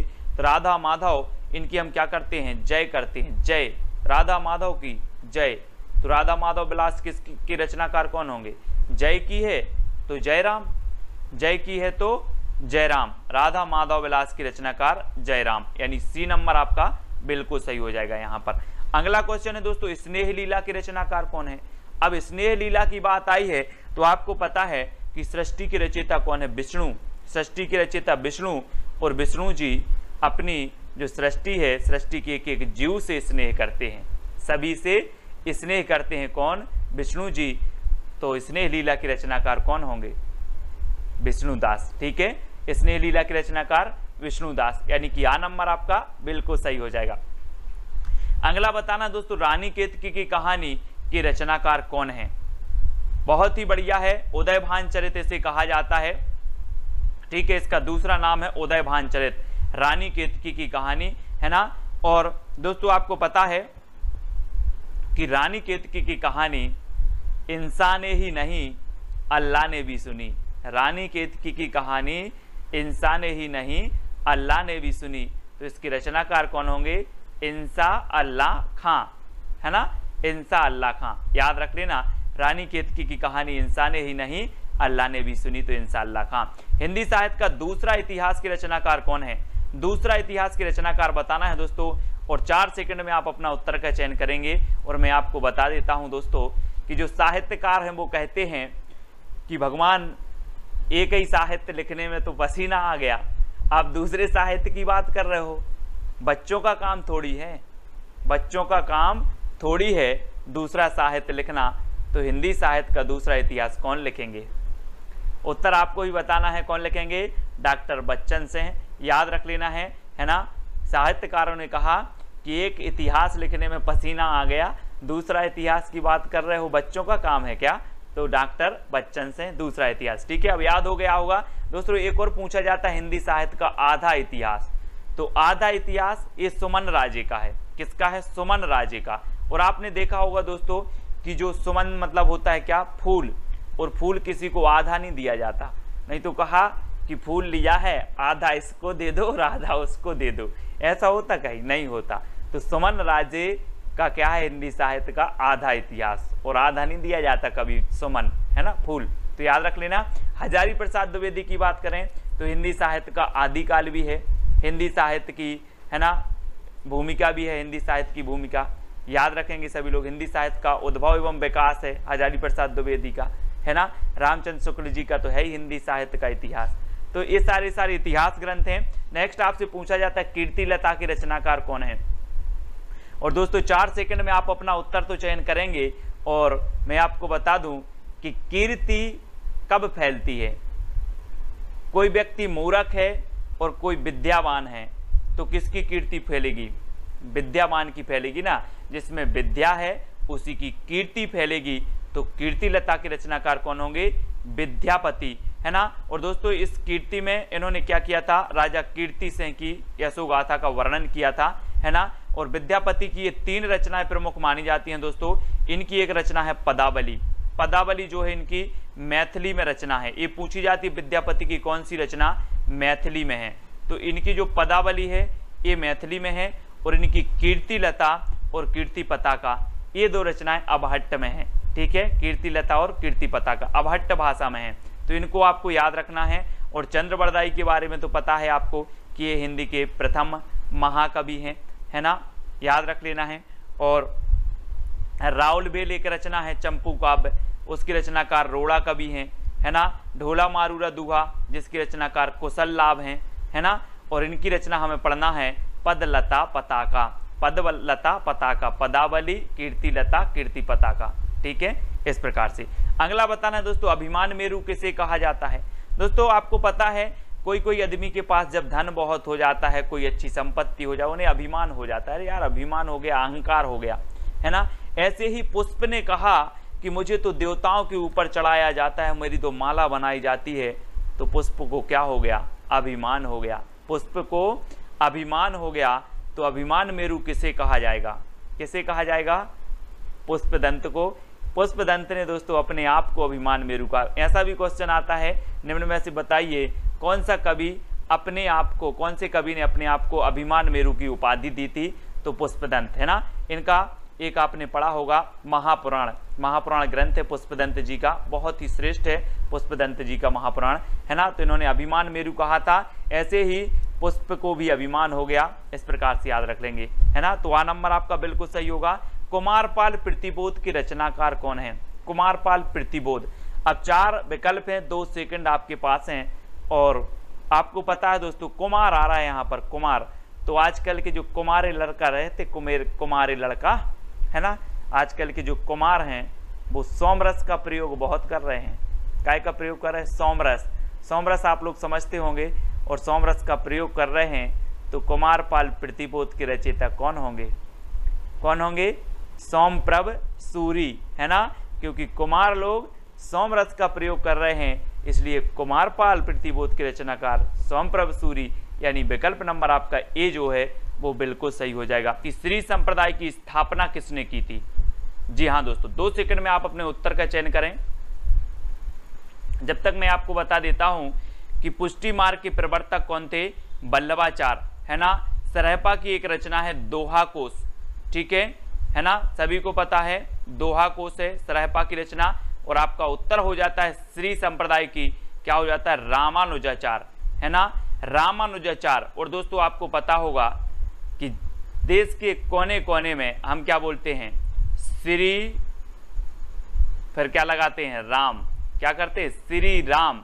तो श्री संप्रदाय के साथ हमने राम जोड़ दिया, तो श्री संप्रदाय के कौन होंगे, रामानुजाचार्य, श्री राम, है ना। तो रामानुजाचार्य, श्री संप्रदाय के रामानुजाचार्य, ठीक है। विशिष्ट अद्वैतवाद के रामानुजाचार्य, ठीक है। वैष्णव आचार्य थे, इन्होंने वैष्णव धर्म का क्या किया, प्रचार प्रसार किया रामानुजाचार्य ने, ठीक है। ये चीज याद रखनी है दोस्तों। आपको बताना है प्रबंध चिंतामणि के रचनाकार कौन है, प्रबंध चिंतामणि। तो 2 सेकंड में आप अपने उत्तर का चयन करेंगे और आपका बिल्कुल सही आंसर क्या हो जाएगा, मेरुतुंग, मेरुतुंग। प्रबंध चिंतामणि के रचनाकार कौन है, मेरुतुंग हैं। और दोस्तों आपको पता है कि हमारे देश में विभिन्न प्रकार के मेरु यानी पर्वत हैं, है ना, पर्वत शिखर है ना, हमने विभिन्न प्रकार के। तो हमें क्या करना है, पर्वत शिखरों का, मेरु का क्या करना है, प्रबंध करना है, मेरु का प्रबंध करना है। तो मेरु की हमें चिंता करनी पड़ेगी। जैसे हमारा लद्दाख का पठार है, लद्दाख के पठार में मेरु हैं और उनकी हमें चिंता करनी पड़ेगी, नहीं तो छीन लेंगे लोग, है ना।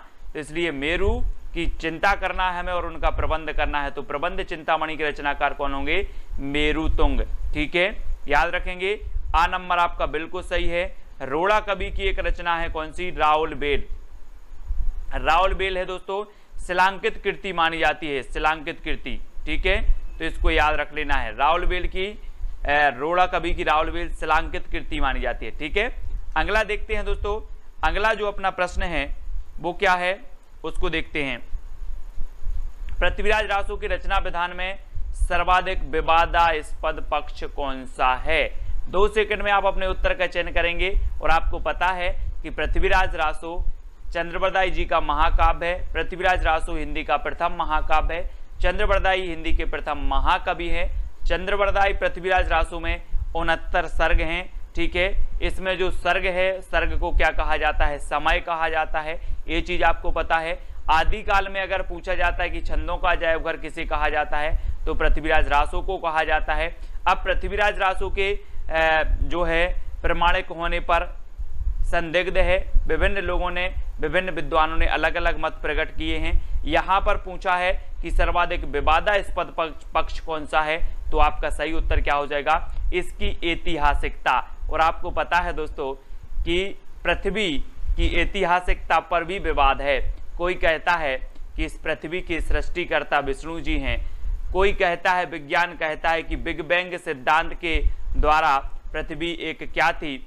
आग का गोला थी, पिंड थी, उसके फटने से विभिन्न ग्रह बने, पृथ्वी का निर्माण हुआ। तो पृथ्वी की ऐतिहासिकता पर क्या है? विवाद है। तो पृथ्वीराज रासो की भी ऐतिहासिकता पर क्या होगा? विवाद होगा। ये क्वेश्चन कई बार पूछा गया है। तो पृथ्वीराज रासो की ऐतिहासिकता पर क्या है? विवादास्पद है। सर्वाधिक विवादास्पद ऐतिहासिकता है। अगला क्वेश्चन बताना दोस्तों, बीसलदेव रासो का काव्य रूप क्या है? सबसे पहले तो ये बात पता होनी चाहिए कि जो बीसलदेव रासो काव्य है वो किसका है? नरपति नाल का है। किसका है? नरपति नाल का है। ठीक है, अब इसके काव्य रूप क्या है? 2 सेकंड में आपको बताना है दोस्तों। तो आपको पता है ना दोस्तों कि यहाँ पर क्या आ रहा है? देव और 20। तो 20 देव, आपने पता होगा हम 20 देव के गीत गाते हैं। 20 देव बोले, हनुमान जी की भी पूजा कर लो, राम की भी कर लो, श्री कृष्ण भी की कर लो, है ना, मस्जिद में भी चले जाओ। 20 देवों की हम क्या करते हैं? पूजा करते हैं। करते कि नहीं करते? तो पूजा करते हैं और गीत गाते हैं। गीत गाते हैं तो बीसलदेव रासो का जो काव्य रूप होगा वो क्या होगा? गीति काव्य। गीति काव्य। ठीक है, और बीसलदेव रासो के रचयिता कौन है? नरपति नाल। ठीक है, और बीसलदेव रासो जो है दोस्तों आपको पता है ये अजमेर के शासक के संबंधित है। ठीक है, अजमेर के शासक थे विग्रहराज। विग्रहराज इसके नायक हैं, ये भी याद रख लेना है। बीसलदेव रासो के नायक कौन है अगर पूछा जाए तो विग्रहराज हैं। और इस श्रृंगारिक रचना मानी जाती है बीसलदेव रासो। ये चीज भी आपको याद रखनी है। ठीक है, अगला देखो, अपभ्रंश का भवभूति किसे कहा जाता है? अपभ्रंश का भवभूति बताना है। और दोस्तों आपने पता होगा यहाँ पर क्या रहा? भवभूति। भवभूति से नहीं लग रहा आपको कि भभूति? भभूति क्या करते हैं पंडा लोग? क्या करते हैं? अपनी भभूति अभूति लगाई मुंह में, है ना, सब जगह टीका ईका लगाया, भभूति लगाया और भगवान के पास पहुंच गए और पुष्प चढ़ाने। क्या चढ़ाने? पुष्प चढ़ाने। तो अपभ्रंश का भवभूति किसे कहा जाएगा? भभूति से भभूति लगा लो आप। तो किसे कहा जाएगा? पुष्पदंत को, क्योंकि हम भभूति अभूति लगाकर कहाँ पहुंचे? पुष्प चढ़ाने पहुंचे। तो पुष्पदंत जी आपको पता होगा दोस्तों, ये अपने आप को क्या मानते थे? अभिमान मेरु मानते थे। इन्होंने अपने आप को अभिमान मेरु की उपाधि दी थी। इनका एक ग्रंथ है महापुराण, है ना, पुष्पदंत जी का, वो भी आपको याद रखना है।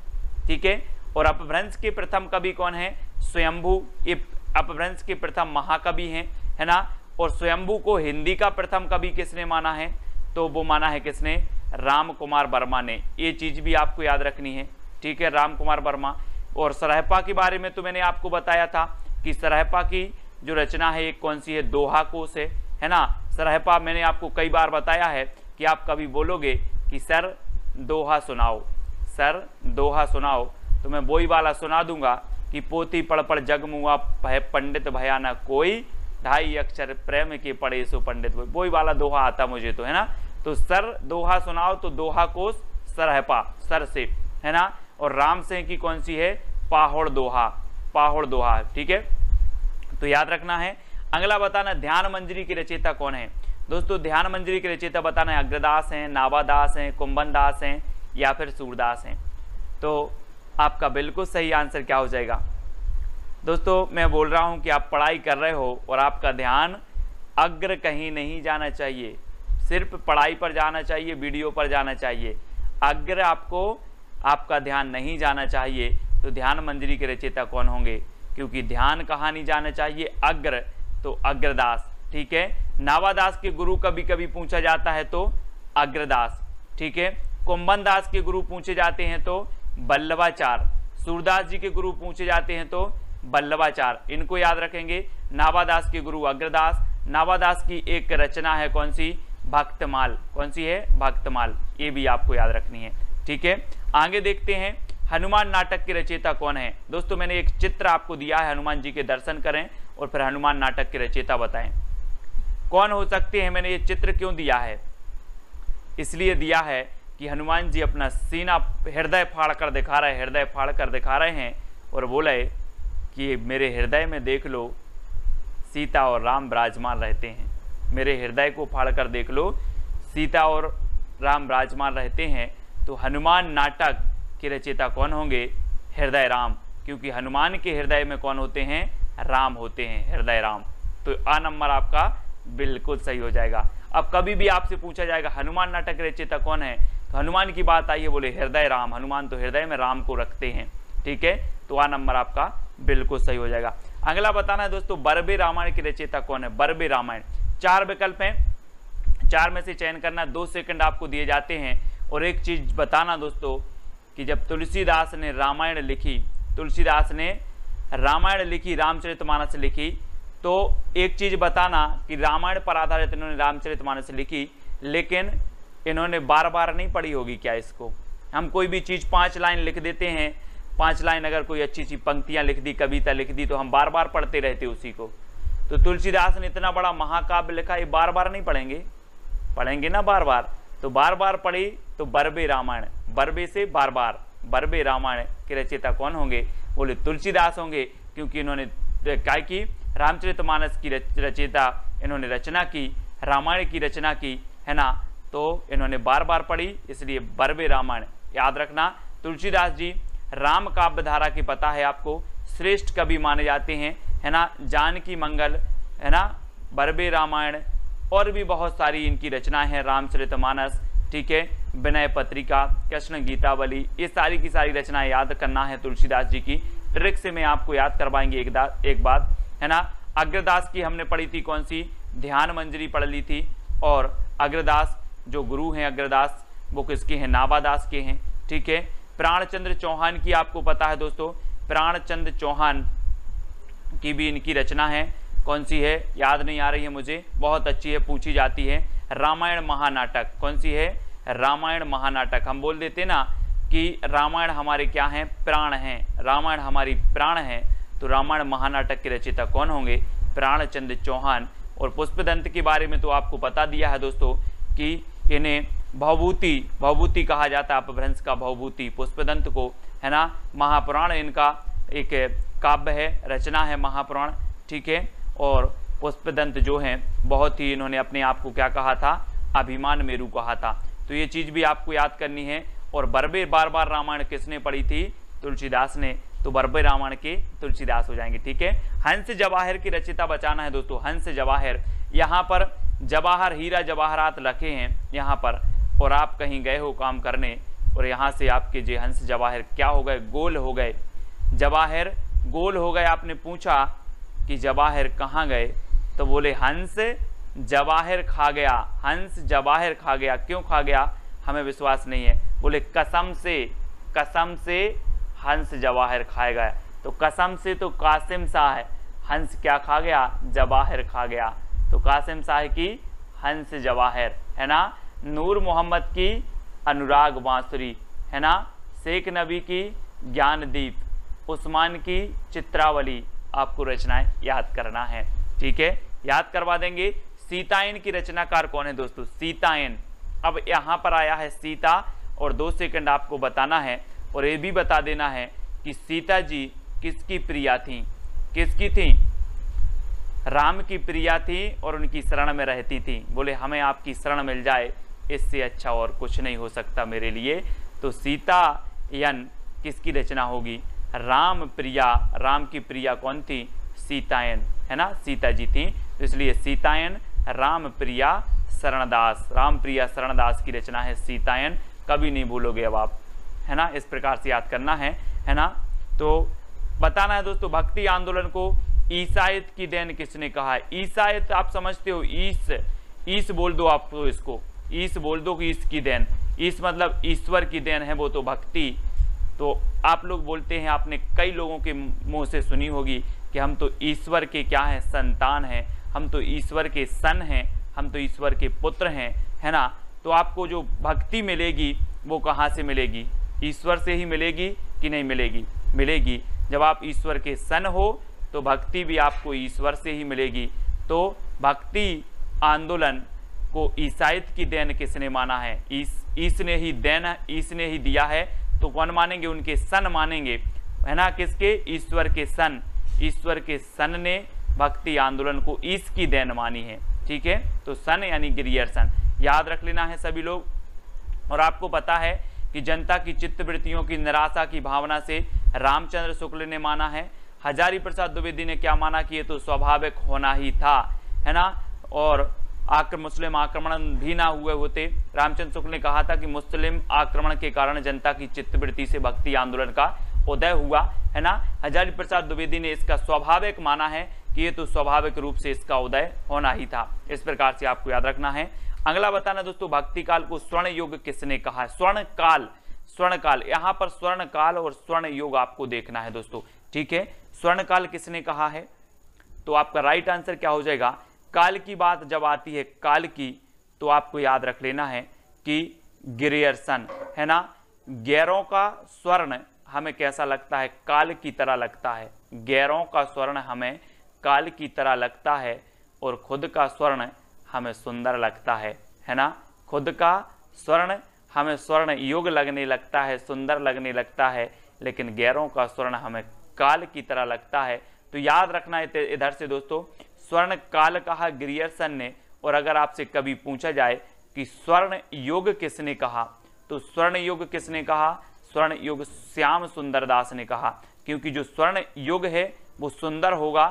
काल होगा जो, तो काल की तरह देखेंगे गैरों के स्वर्ण को, ठीक है। हजारी प्रसाद द्विवेदी ने भक्ति काल को लोक जागरण कहा। क्या कहा? लोक जागरण। इसको भी आपको याद रखना है। और दोस्तों रामचंद्र शुक्ल ने क्या कहा? तो इन्होंने भक्ति काल कहा, ठीक है। ये चीज आपसे कभी पूछी जाती है, याद रखना।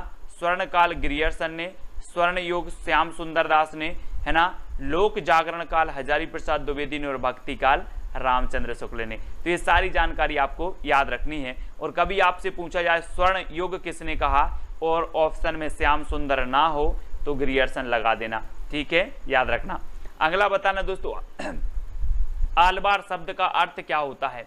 आपको पता है कि आलवार भक्तों की संख्या कितनी मानी गई? 12। हमने कैसे याद किया था? यहाँ पर दिया है 12, यहाँ पर क्या दिया? 12, तो 12 से 12। आलवार भक्तों की संख्या कितनी है? 12, ठीक है। अब आलवार शब्द का अर्थ बताना है दोस्तों, क्या होता है। आप लोग के लिए मैं एक छोटी सी हिंट दे रहा हूं कि आप जितनी बार भी आलवार ट्रिक की वीडियो देखते हो और आप क्या हो जाते हो? मग्न हो जाते हो। आप आलवार ट्रिक की वीडियो देखते हो और मग्न हो जाते हो, तो आलवार शब्द का अर्थ क्या होता है? मग्न होना, है ना। बोले सर मैं तो आलवार आपका ट्रिक की वीडियो देखता हूं और मग्न हो जाता हूं, है ना। तो मग्न होना आलवार का अर्थ होता है। और आलवार भक्तों की संख्या थी 12। डॉक्टर हजारी प्रसाद द्विवेदी ने सूफी काव्यधारा की प्रथम रचना किसे माना है? सूफी काव्यधारा की, बहुत ही बढ़िया प्रश्न है दोस्तों, यहाँ से आपके बहुत सारे प्रश्न कवर होने वाले हैं। अब आपको बताना है कि हजारी प्रसाद द्विवेदी ने बताना है। तो 4 विकल्प हैं, 2 सेकंड में आप अपने उत्तर का चयन करेंगे। तो एक क्रम से दिया है बिल्कुल दोस्तों, है ना। हजारी प्रसाद द्विवेदी ने जो माना है वो ईश्वर दास कृत सत्यवती कथा। किसे माना है? ईश्वर दास कृत सत्यवती कथा। और मैंने आपको याद करवाया था कि ईश्वर की कथा सत्य होती है और इस कथा को हम एक बार नहीं कितने बार पढ़ेंगे? 1000 बार पढ़ेंगे। कितने बार पढ़ेंगे? 1000 बार पढ़ेंगे। तो हजारी प्रसाद द्विवेदी सूफी काव्यधारा की प्रथम रचना किसे मानेंगे? किसे मानेंगे? ईश्वर दास कृत सत्यवती कथा को, क्योंकि ईश्वर की कथा सत्य होती है और सत्य कथा को हम 1000 बार पढ़ेंगे, ठीक है, 1000 बार पढ़ेंगे। तो इसको याद रखेंगे। असाहित कृत हंसावली, असाहित की रचना हंसावली, जिसका रचना काल 1370 है, ठीक है। मुल्ला दाऊद की चंदायन 1379 इसका रचना काल है। ईश्वर दास कृत सत्यवती कथा 1501 इसका रचना काल है। कुतुबन कृत मृगावती 1503 इसका रचना काल है। एक क्वेश्चन और पूछा जाता है दोस्तों, रामचंद्र शुक्ल ने सूफी काव्यधारा की प्रथम रचना किसे माना है?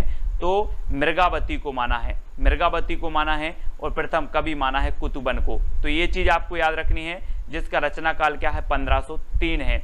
अब एक क्रमबद्ध में अगर कभी पूछा जाए तो पहले हंस लिया करो, पहले हंसो फिर चांद को देखो, पहले हंसो फिर चांद को देखो, फिर सत्य कथा सुनो, और फिर क्या हो जाएगा आप, है ना, मृग को देखो। इस प्रकार से याद करना है कि पहले हंसो फिर चांद को देखो, सत्यवती कथा और मृगावती। ठीक है, इस प्रकार से मैं आपको जो आपकी क्रमबद्ध है ना दोस्तों, वो इसी प्रकार से याद करवा देंगे। क्रमबद्ध वाले जो आपकी रचनाएं हैं, जो आपके कवि हैं, उनको करवाएंगे, दिक्कत नहीं करना है। छिताई वार्ता के रचनाकार कौन है? छिताई वार्ता दोस्तों, यहाँ पर क्या आया है? ताई, और सभी के घर में ताई होती हैं। बोले हमारी ताई बहुत अच्छी हैं, ऐसे बोलते हैं ना, हमारी ताई तो बहुत अच्छी हैं, मुझे नारायण जी की क्या सुनाती हैं? कथा सुनाती हैं, और बोलती हैं कि आप नारायण जी की कथा सुना करो, है ना, आपका क्या हो जाएगा? अच्छा होगा, आप एग्जाम में पास हो जाओगे। तो छिताई से आ रहा है ताई, और ताई किसकी कथा सुनाती हैं? नारायण जी की, है ना। तो नारायण और नारायण की कथा सुनाती हैं ताई। तो छिताई वार्ता के रचनाकार कौन होंगे? नारायण दास। ठीक है, सत्यवती कथा ईश्वर दास की है। तुलसीदास की हमने पढ़ ली थी, रामचरितमानस, है ना, 1574 इसका रचना काल माना जाता है। और अग्रदास की रचना हमने पढ़ी थी कौन सी? ध्यान मंजरी, आपको याद रहना है। ठीक है, अगला बताना दोस्तों, रामायण महानाटक के रचनाकार कौन है? मैंने तो आपको बता दिया है, क्या बता दिया? कि रामायण हमारी क्या है? प्राण है, रामायण हमारी प्राण है। तो रामायण महानाटक के रचनाकार कौन होंगे? प्राण है तो प्राणचंद्र चौहान, है ना। रामायण हमारी क्या है? प्राण, तो प्राणचंद्र चौहान, LT ग्रेड, है ना, में पूछा गया था ये क्वेश्चन, बहुत ही बढ़िया क्वेश्चन है। कुतुबन की तो मृगावती अपने पढ़ ली है, तुलसीदास की अपन रामचरितमानस, है ना, वर्वे रामायण, रामाज्ञा प्रश्न और कृष्ण गीतावली, ये सारी रचनाएं तुलसीदास जी की हैं। गोकुलदास की बात करें तो 252 वैष्णव की वार्ता और 84 वैष्णव की वार्ता, ये गोकुलदास की रचनाएं हैं, है ना, इनको भी आपको याद रखना है। दोस्तों आगे पूछा जाता है श्याम सगाई के रचनाकार कौन है? श्याम सगाई, और दोस्तों जल्दी से बताना है, श्याम जी के जो बाबा थे वो कौन थे? नंद बाबा। आप लोग बोलते नंद बाबा, और नंद बाबा ने बोला कि श्याम अब क्या हो गए, बड़े हो गए हैं, अब इनकी क्या कर दी जाए? सगाई कर दी जाए। किसने सोचा? नंद बाबा ने। तो नंद बाबा ने श्याम की सगाई किसने की? नंद बाबा ने। तो नंददास, श्याम सगाई के रचनाकार कौन होंगे? नंददास। नंददास की दोस्तों क्या है? भंवर गीत भी है, भंवर गीत है ना, और रूप मंजरी है, अनेकार्थ मंजरी भी इन्हीं की है। ठीक है, बहुत सारी है नंददास की रचनाएं, मैं आपको बहुत अच्छे से समझाऊंगा, ट्रिक से कभी नहीं भूलोगे आप। तो श्याम सगाई तो याद हो गई होगी कि नंद ने सोचा अब श्याम की सगाई कर दी जाए। ठीक है, मलिक मोहम्मद जायसी सूफी काव्यधारा की प्रथम महाकवि माने जाते हैं दोस्तों, और इनकी जो महाकाव्य है वो कौन सा है? पद्मावत है। हजारी प्रसाद द्विवेदी की अगर बात करें तो हजारी प्रसाद द्विवेदी बहुत ही श्रेष्ठ, है ना, साहित्यकार हुए हैं। हिंदी साहित्य की भूमिका, हिंदी साहित्य का आदिकाल, हिंदी साहित्य का उद्भव और विकास, ये सभी हजारी प्रसाद द्विवेदी जी के ग्रंथ हैं। रामचंद्र शुक्ल जी का हिंदी साहित्य का इतिहास है ना, इनको तो याद करेंगे ही। तुलसीदास को काली काल का जो वाल्मीकि कहा है वो किसने कहा है? वाल्मीकि बताना है दोस्तों, काली काल का वाल्मीकि किसने कहा है? जल्दी बताओ, काली काल का वाल्मीकि किसने कहा है? तो आपको पता है दोस्तों कि हम बोलते हैं काल आ गया, क्या आ गया? काल आ गया। तो काल कहाँ से आता है? धरती में से कि नभ से? आप देखते हो कि हे भगवान काल आ जाता मुझे तो उठा लेता, है ना। तो काल कहाँ से आएगा? नभ से आएगा। तो कली काल का वाल्मीकि किसे कहा जाएगा? किसने कहा है? तो नावादास ने। नभ से आएगा काल, है ना। तो कली काल का वाल्मीकि नावादास ने कहा है, किसे? तुलसीदास को। ठीक है, याद करना है। अगला देख लेते हैं दोस्तों, तुलसीदास को चलता फिरता तुलसी तरु किसने कहा है? तुलसी तरु, और तुलसी तरु की बात हो रही है दोस्तों, पौधे की बात हो रही है ना, और इसलिए इन्हें तुलसी तरु कहा गया कि तुलसी इतना पवित्र पौधा माना जाता है। और आपको पता है कि 24 घंटे आपको ऑक्सीजन प्रदान करता है, दिन रात ऑक्सीजन प्रदान करता है तुलसी और पीपल के वृक्ष, है ना, बहुत ही पवित्र माना जाता है। और तुलसी के जैसी सरस्वती थी किसमें? तुलसीदास में, तुलसी तरु और तुलसीदास इस प्रकार से, तो ये मधुसूदन ने कहा है। ठीक है, किसने? मधुसूदन ने। और मधु मतलब होता है भौरा, तो भौरा किसके पास जाएगा? तरु के पास तो जाएगा, है ना, तो मधु तरु के पास जाएगा, इसलिए मधुसूदन सरस्वती ने तुलसीदास को चलता फिरता तुलसी तरु कहा। बहुत ही बढ़िया प्रश्न है, कई बार पूछा गया है। अगला बताना, भक्तमाल के टीकाकार कौन माने जाते हैं? भक्तमाल के टीकाकार प्रियादास हैं, अग्रदास हैं, हेमचंद्र या फिर देवसेन हैं। तो आपको बताना है दोस्तों, भक्तमाल रचना है किसकी? नाभादास की। लेकिन भक्तमाल के कौन बताना है? टीकाकार बताना है। और मैं आपको हिंट दे रहा हूं कि जो भक्त देते हैं, भक्त होते हैं, वो भगवान के प्रिय होते कि नहीं होते? जल्दी बताओ। भक्त भगवान के प्रिय होते हैं, इसलिए भक्तमाल के टीकाकार कौन होंगे? प्रियादास। कौन होंगे? प्रियादास होंगे। तो आ नंबर आपको याद रख लेना, क्योंकि भक्त भगवान के प्रिय होते हैं, तो प्रियादास। ठीक है, अग्रदास की तो हमने पढ़ी ही थी कि अग्रदास की ध्यान मंदिरी। हेमचंद्र अपभ्रंश के व्याकरणाचार्य हैं। देवसेन दोस्तों हिंदी की प्रथम रचना है इनकी, कौन सी? श्राप का चार। ठीक है, श्राप का चार 933 ईस्वी जिसका रचना काल है, तो इसको भी आपको याद रखना है। ठीक है, अब दोस्तों आपको एक चैलेंज प्रश्न दिया जाता है कि विनय पत्रिका की भाषा क्या है। आपको कमेंट में इसका उत्तर बताना है, विनय पत्रिका की भाषा क्या है? अवधी, भोजपुरी, ब्रज या फिर मैथिली? तो इसकी भाषा आपको बताना है कमेंट में। सभी लोग, जितने भी लोग देख रहे हैं, सभी को इसका उत्तर बताना है। ठीक है, सभी लोग बताएंगे। और आपका जो पिछला चैलेंज प्रश्न था, चित्रलेखा किसकी रचना है? तो चित्रलेखा किसकी है? भगवती चरण वर्मा की। हमने कैसे इसको याद किया था कि हमें, जो हम पुस्तक पढ़ते हैं, जो हम रजिस्टर में पढ़ते हैं, जो नोट्स पढ़ते हैं, सबसे पहले पृष्ठ पर हमें चित्र बनाना है किसका? भगवती का। भगवती का बनाओगे तो आपका कल्याण जरूर होगा। इस प्रकार से हमने दोस्तों हिंदी साहित्य की निरंतर रोज अपनी क्लास चलती है सुबह 9:30 पर, है ना, जिसमें हम टिर्की बे में समझते हैं। शाम को रात्रि 9 बजे भी आपका टेस्ट होता है ना, विस्तृत अध्ययन करते हैं, टेस्ट होते हैं। तो हिंदी साहित्य की 2 क्लासें आपकी चलती है, सुबह 9:30 बजे और रात्रि 9 बजे। ठीक है, तो इन जरूर देखें इनको। हिंदी व्याकरण की आपकी 8 बजे क्लास होती है, तो उसको देखें।